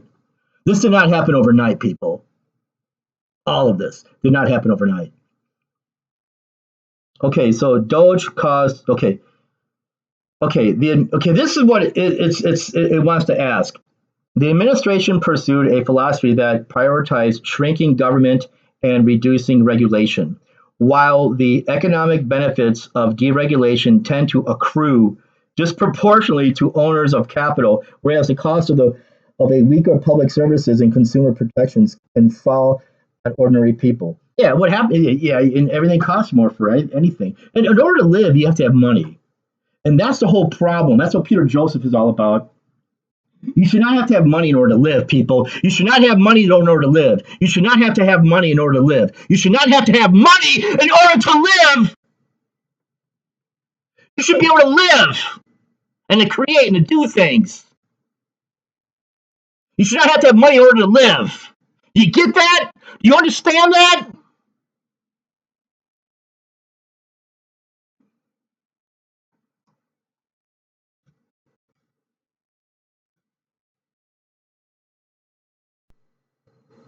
Look at what is actually happening. The federal workforce reductions were enormous. Across 22 major agencies, the federal workforce fell by nearly 256,000 people, or more than 11%, between December 2024 and January 2026. 18 of those agencies declined by more than 10%. That isn't merely an abstract number. Government employees do things like inspect workplaces and products, enforce financial rules, investigate corporate misconduct, process Social Security claims.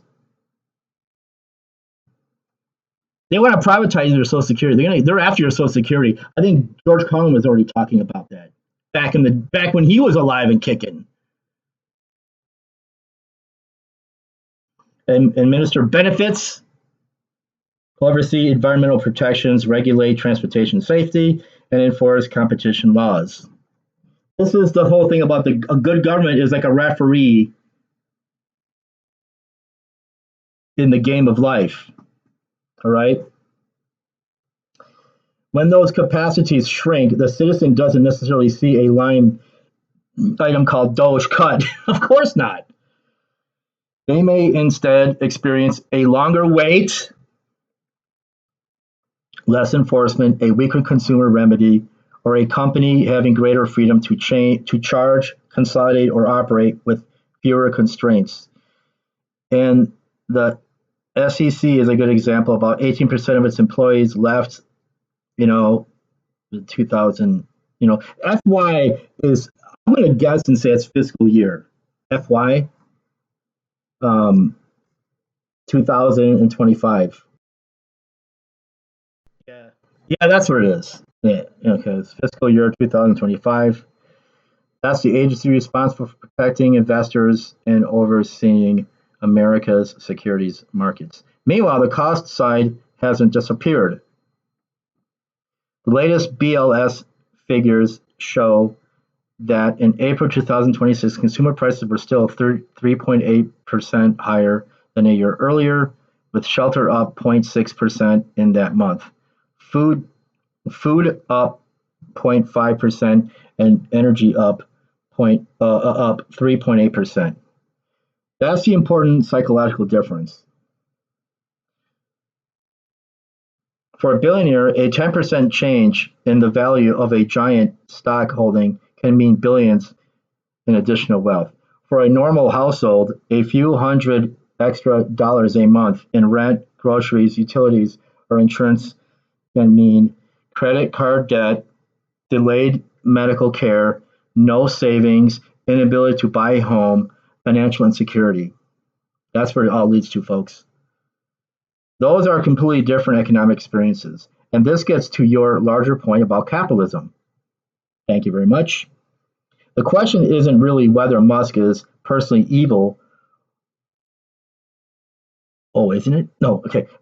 Personally evil or whether every Doge cut was bad. It's who captures the gains when government gets smaller and regulation gets weaker, and who absorbs the losses when public capacity gets weaker. If you own a massive corporation, deregulation can mean fewer compliance costs, fewer regulatory obstacles, easier consolidation, greater market freedom, potentially higher profits, and higher company valuation. If you're an ordinary citizen, you don't own the corporation. You experience the other side. Higher prices plus weaker bargaining power plus fewer public services plus less regulatory protection. And that can contribute to a feeling that the system is becoming increasingly optimized for people who already possess capital. Hey, you're not a capitalist if you work for a paycheck. You don't possess any fucking capital. All right? Oh, I got a car. Well, this doesn't mean shit. Doesn't mean a brand new shiny. Doesn't mean shit. Your brand new shiny car doesn't mean shit. You're not a capitalist. Yeah, the Joker is really coming out of me now. Okay. There's a particularly revealing number from the Federal Reserve in Q1 2026. The top 1% held about 30% of U.S. household wealth, while the bottom 50% held about 4.27. Okay, now the Joker's out of the bag. Yeah, God. What more do we need to hear? Okay, so when an economic policy produces even a modest percentage increase in the value of assets, the people who own most of those assets capture most of the upside. That's the deeper connection I think you're getting at. Government to regulations, to corporate power, to asset values, to billionaire wealth, while simultaneously government retrenchment, weaker public capacity, greater costs, risks shifted onto individuals, ordinary people's financial burden. You see? That's not proof of a conspiracy or that Musk personally engineered the process. It's a distributional question. When government retreats from regulating concentrated economic power, who is positioned to benefit from that retreat? And historically, that's one of the central questions behind the rise of economic inequality and the concentration of wealth. And you think I'm done?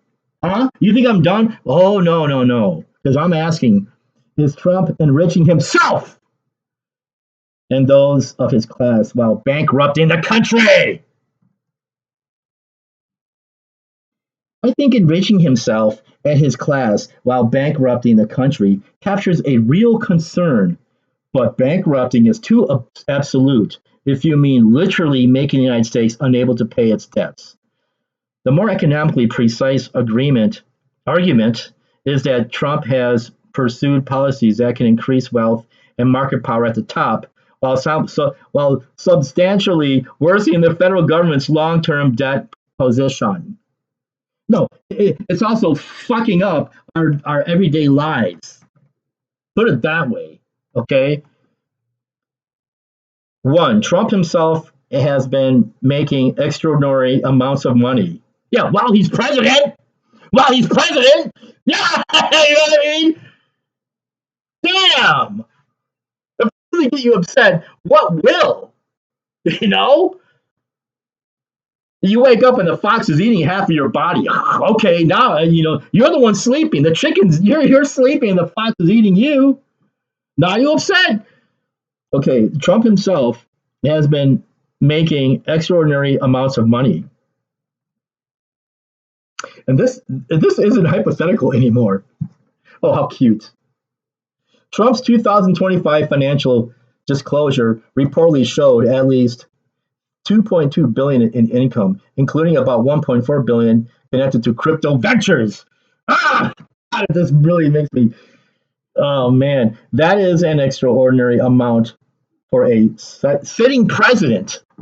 No, it should. That is an extraordinary amount for a shitting president.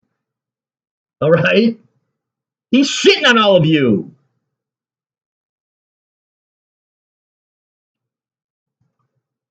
Trump's 2025 financial disclosure reportedly showed at least, okay, we already did that. Okay. And his family businesses have continued operating while he occupies the presidency. That creates an unusual situation in which government policy and the president's private parts, private financial interests can exist in the same economic ecosystem. The recent Truth Social controversy is another example. Trump reportedly owns roughly 41% of Trump media, while lawmakers are asking the SEC to examine a 100,000 per month service giving customers rapid access to Trump's posts because of concerns about market sensitive information. What that means is you will have to pay 100,000 per month. Why would you pay that much fucking money for this asshole's fucking media outlet? You know why? You know why you would pay that? Because you're gonna get inside information in the Wall Street. You're gonna get inside information in investing in Wall Street, in the markets. This should be fucking against the law. All fucking cost dimensions, depth, width, height, anything. I'm going to read that again without yelling. The recent Truth Social controversy is another example. Trump reportedly owns roughly 41% of Trump media, while lawmakers are asking the SEC to examine a 100,000 per month service, giving customers rapid access to Trump's posts because of concerns about market sensitive information. Market sensitive information. Market sensitive information. Hey, market sensitive information. Woo! You have access to that market sensitive information, not if you don't have $100,000 of extra money to spend every month. These people are controlling you, and you're voting for them. Still. And this is what really gets my goat. That doesn't establish illegality? It don't? What the hell is he going to say that's going to be worth $100,000 a month? I can just cry. He is nothing illegal is coming out of his mouth that's going to make you buco bucks for $100,000 a month. What the heck is he going to show you on his video? You know that you have to pay $140,000 a month. Is he going to be like, "Hey, you want to see what's over here?"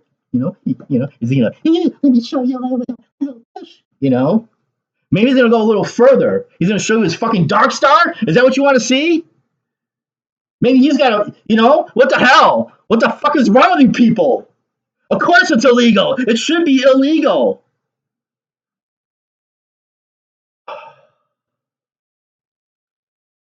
I'm sorry, man. You might think I'm losing it, but for good cause, right? What the hell's going on here?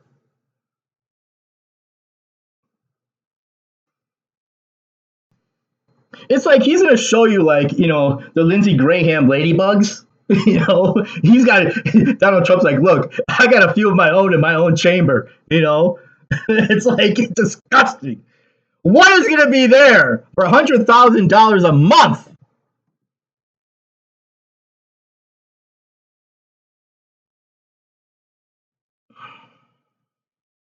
And this is why I'm yelling. That doesn't establish equality. It does. Yeah. In my book, it does. Something's got to be going on. It does illustrate the extraordinary intersection of presidential power and private wealth. That's the fucking same thing as what I was saying. Right? It had nothing to do with wealth. It's like I'm going to charge you $100,000 a month, but I'm going to show you and talk to you about stuff that has nothing to do with making money in the stock market. No one would be fucking interested.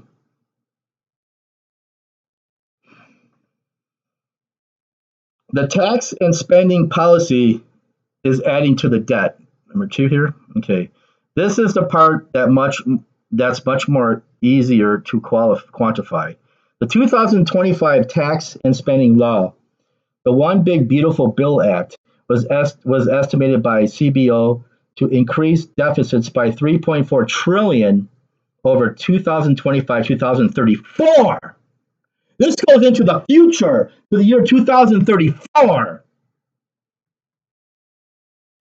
Excluding additional debt service costs. Once interest costs are included, CBO estimated the increase of roughly 4.1 trillion, and you ain't getting a red nickel. And CBO's current baseline projects. Is it current baseline projects or baseline projects? And CBO's current baseline projects. Okay, 2026 deficit is 1.9 trillion. Federal debt held by the public, 101% of the GDP. Federal debt held by the public, 101% of the GDP. Federal debt held by public, 101% GDP. The 2026 deficit is 1.9 trillion. The federal debt held by the public is 101% of the GDP. Got that? Okay. Debt held by the public projected to reach 120 of the GDP by 2036. Well, that's just wonderful. That's just marvelous. That's just peachy. And some of you voted for this, and some of you still support this. Fan-fucking-tastic.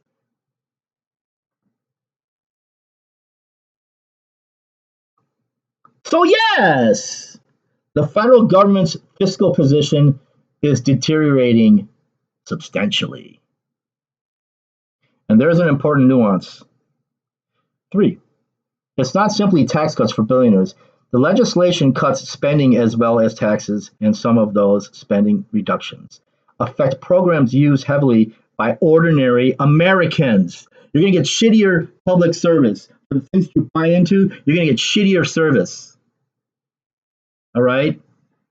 My bank used to have like 24/7, phone service. Now it's like business hours.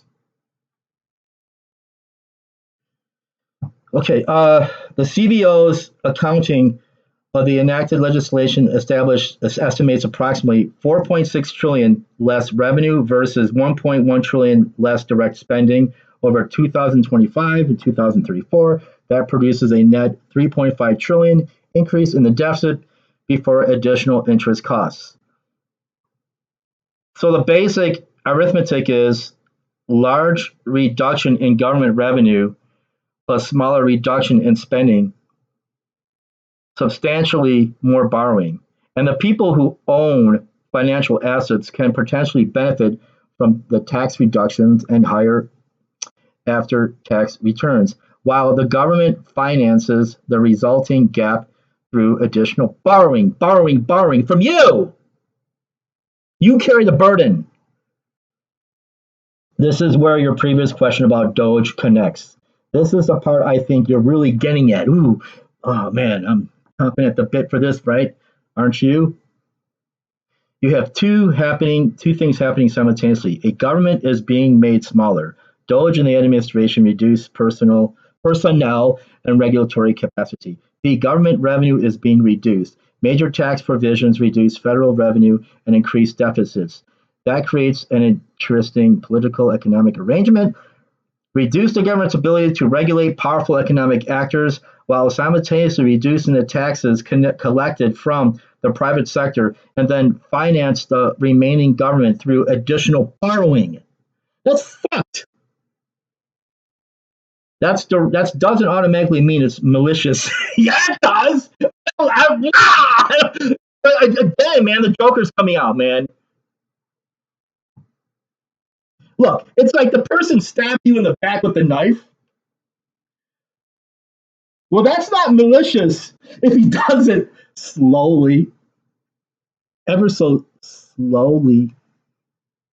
You see, I'm just touching the knife at in your back, just beneath your shoulder blade, just touching.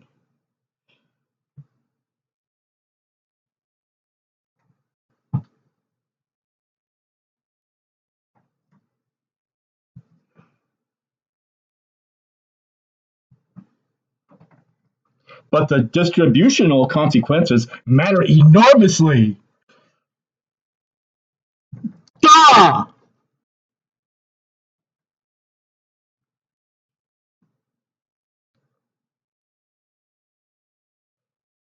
Who owns the assets? The assholes owns the assets. They own yours and mine.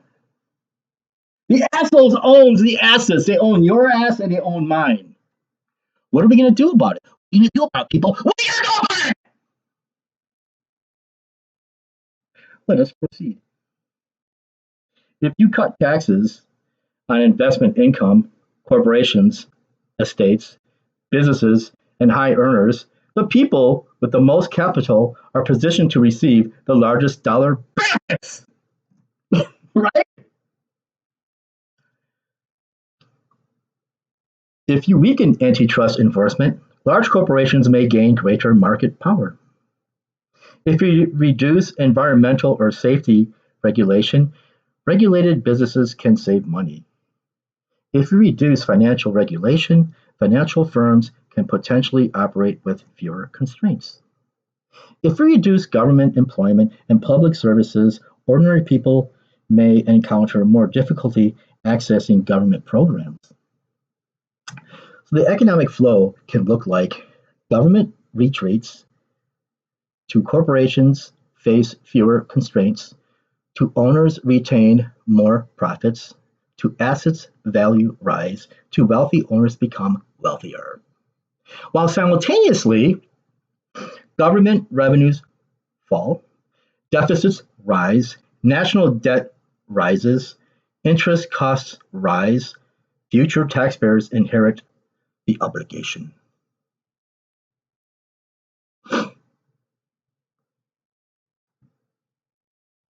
Well, isn't that just peachy?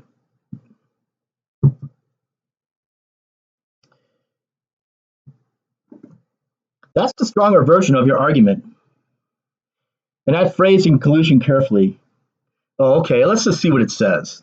Trump is bankrupting America so that he and his billionaires can get rich. Oh, yeah, it does. Okay, let's see what it says. That asserts an intentional motive we can't establish, but we know it's true.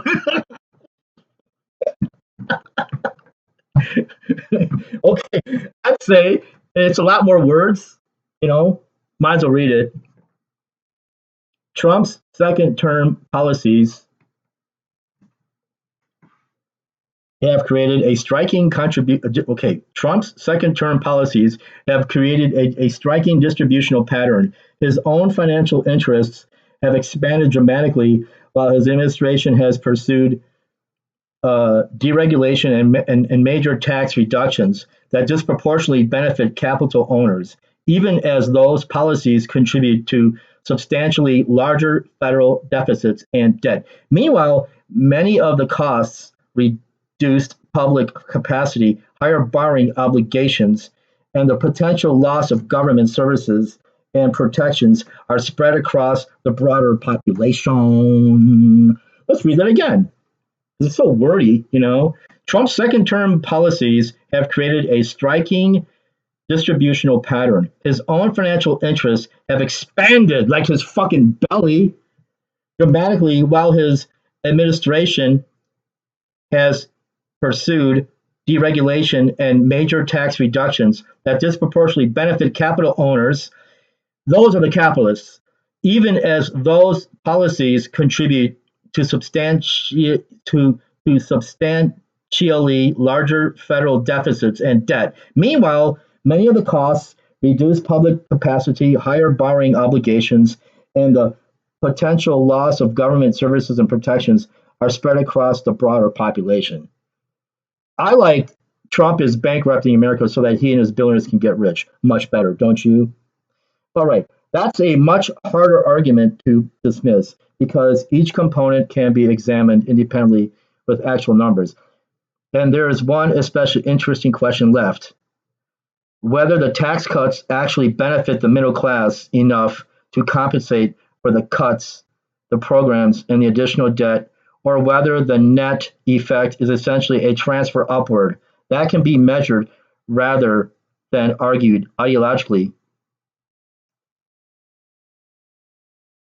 And I was just at this time I was fuming. I was like, well, the war with Iran cost what? I just kind of cut to the Iran thing, but obviously, and yeah, I think it does. But yes, and this makes the fiscal question considerably more serious. As of July 21, 2026, the Pentagon said the Iran war had already cost the United States 37.5 billion. All right.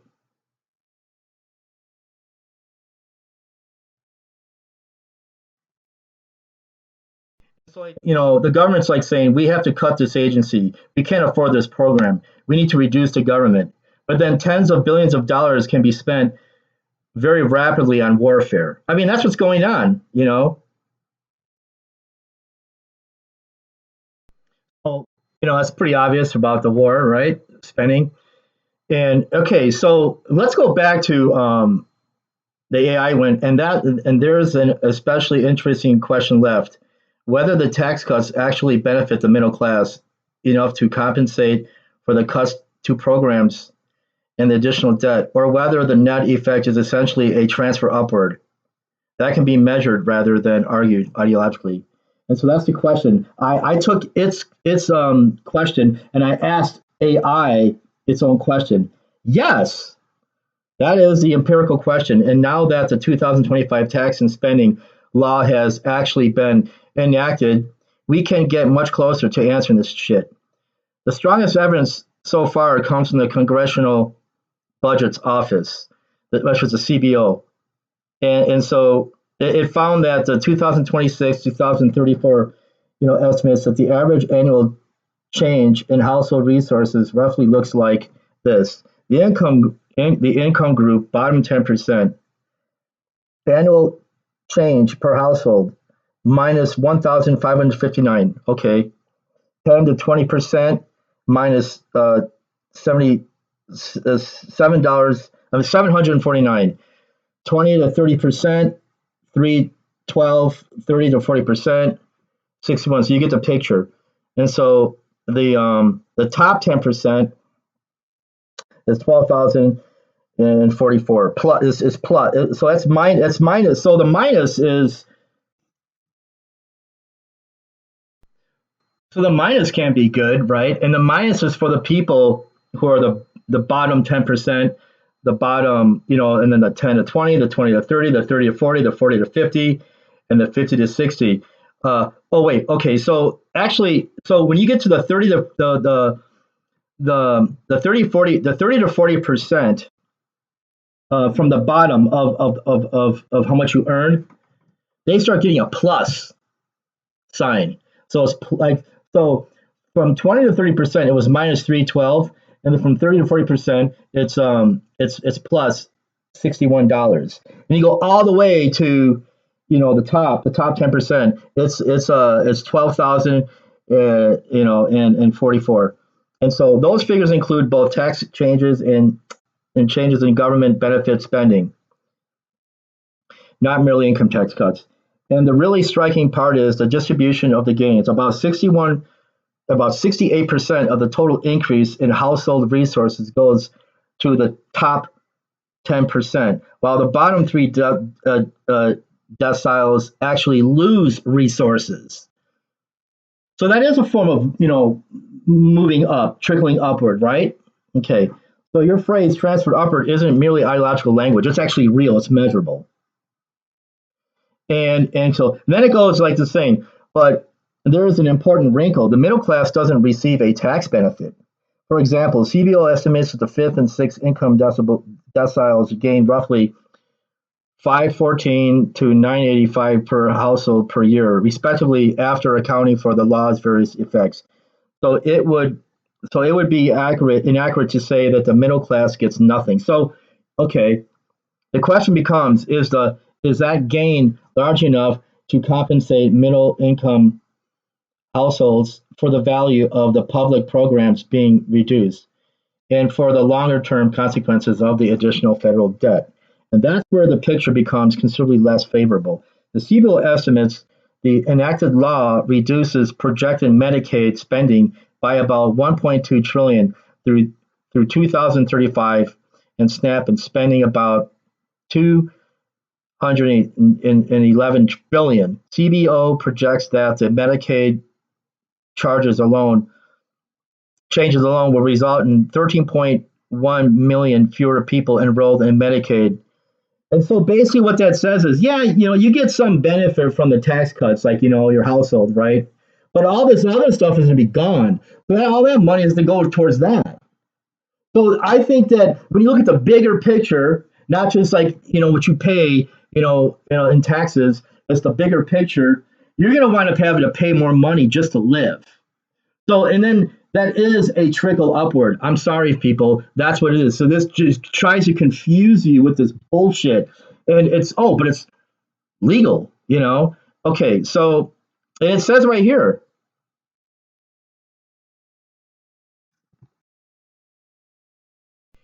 And so it's saying that, like, so you have like these two things to distinguish. Middle class households get a tax cut, and middle class households are better off after everything is taken into account.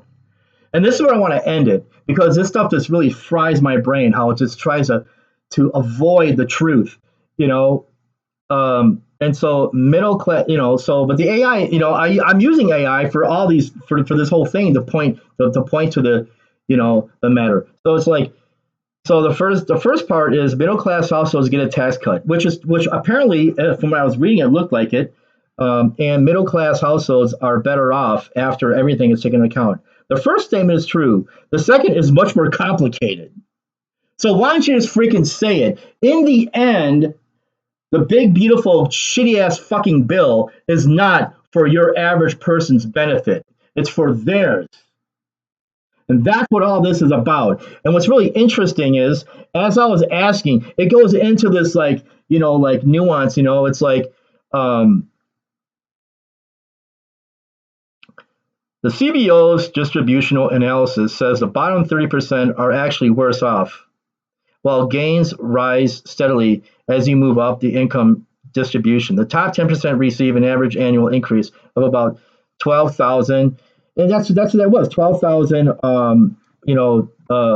in 44, compared to the 985 for the 50th to the 60th percentile. But that's not what we're talking about here, and that's the whole point. But still, it's an issue. The tax policy center reaches a similar conclusion from the tax side. It estimates that in 2026, the top 20 receive about almost 60% of the tax cuts, while the bottom fifth receives an average tax cut of only about $150, compared to with more than 12,000 for the top fifth. So let's formulate the question: does the middle class receive enough additional disposable income from the tax cuts to offset the loss of government provided benefits and services, plus its eventual share of the costs created by the additional debt? That is absolutely measurable. And the evidence available now suggests something quite significant. The law doesn't simply redistribute money from government to the American taxpayer. Its effects are highly unequal, and the largest gains accrue to households at the top, while lower income households lose its resources. So that's basically what is going on here. And so, like with Reagan was saying the government is the problem, not the solution. And then you cut to the president. Trump goes into the government, promoting the same message and attracting the same people who voted for Reagan, same type of people who voted Reagan, voting for Trump. And then Trump creates DOGE and enter Elon Musk and all this deregulatory stuff. And then this. And this, I'm going to end it with this. What does it say?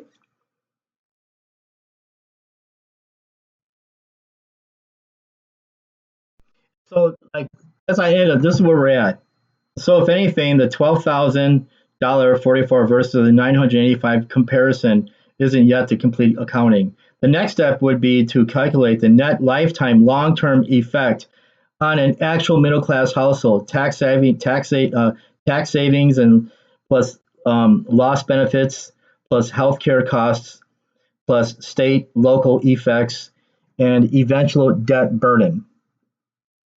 So and it goes.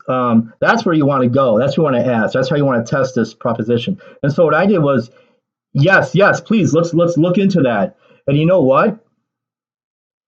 Connection interrupted. Waiting for the complete answer. It's been doing that for the last few minutes. So let that sink in. All right.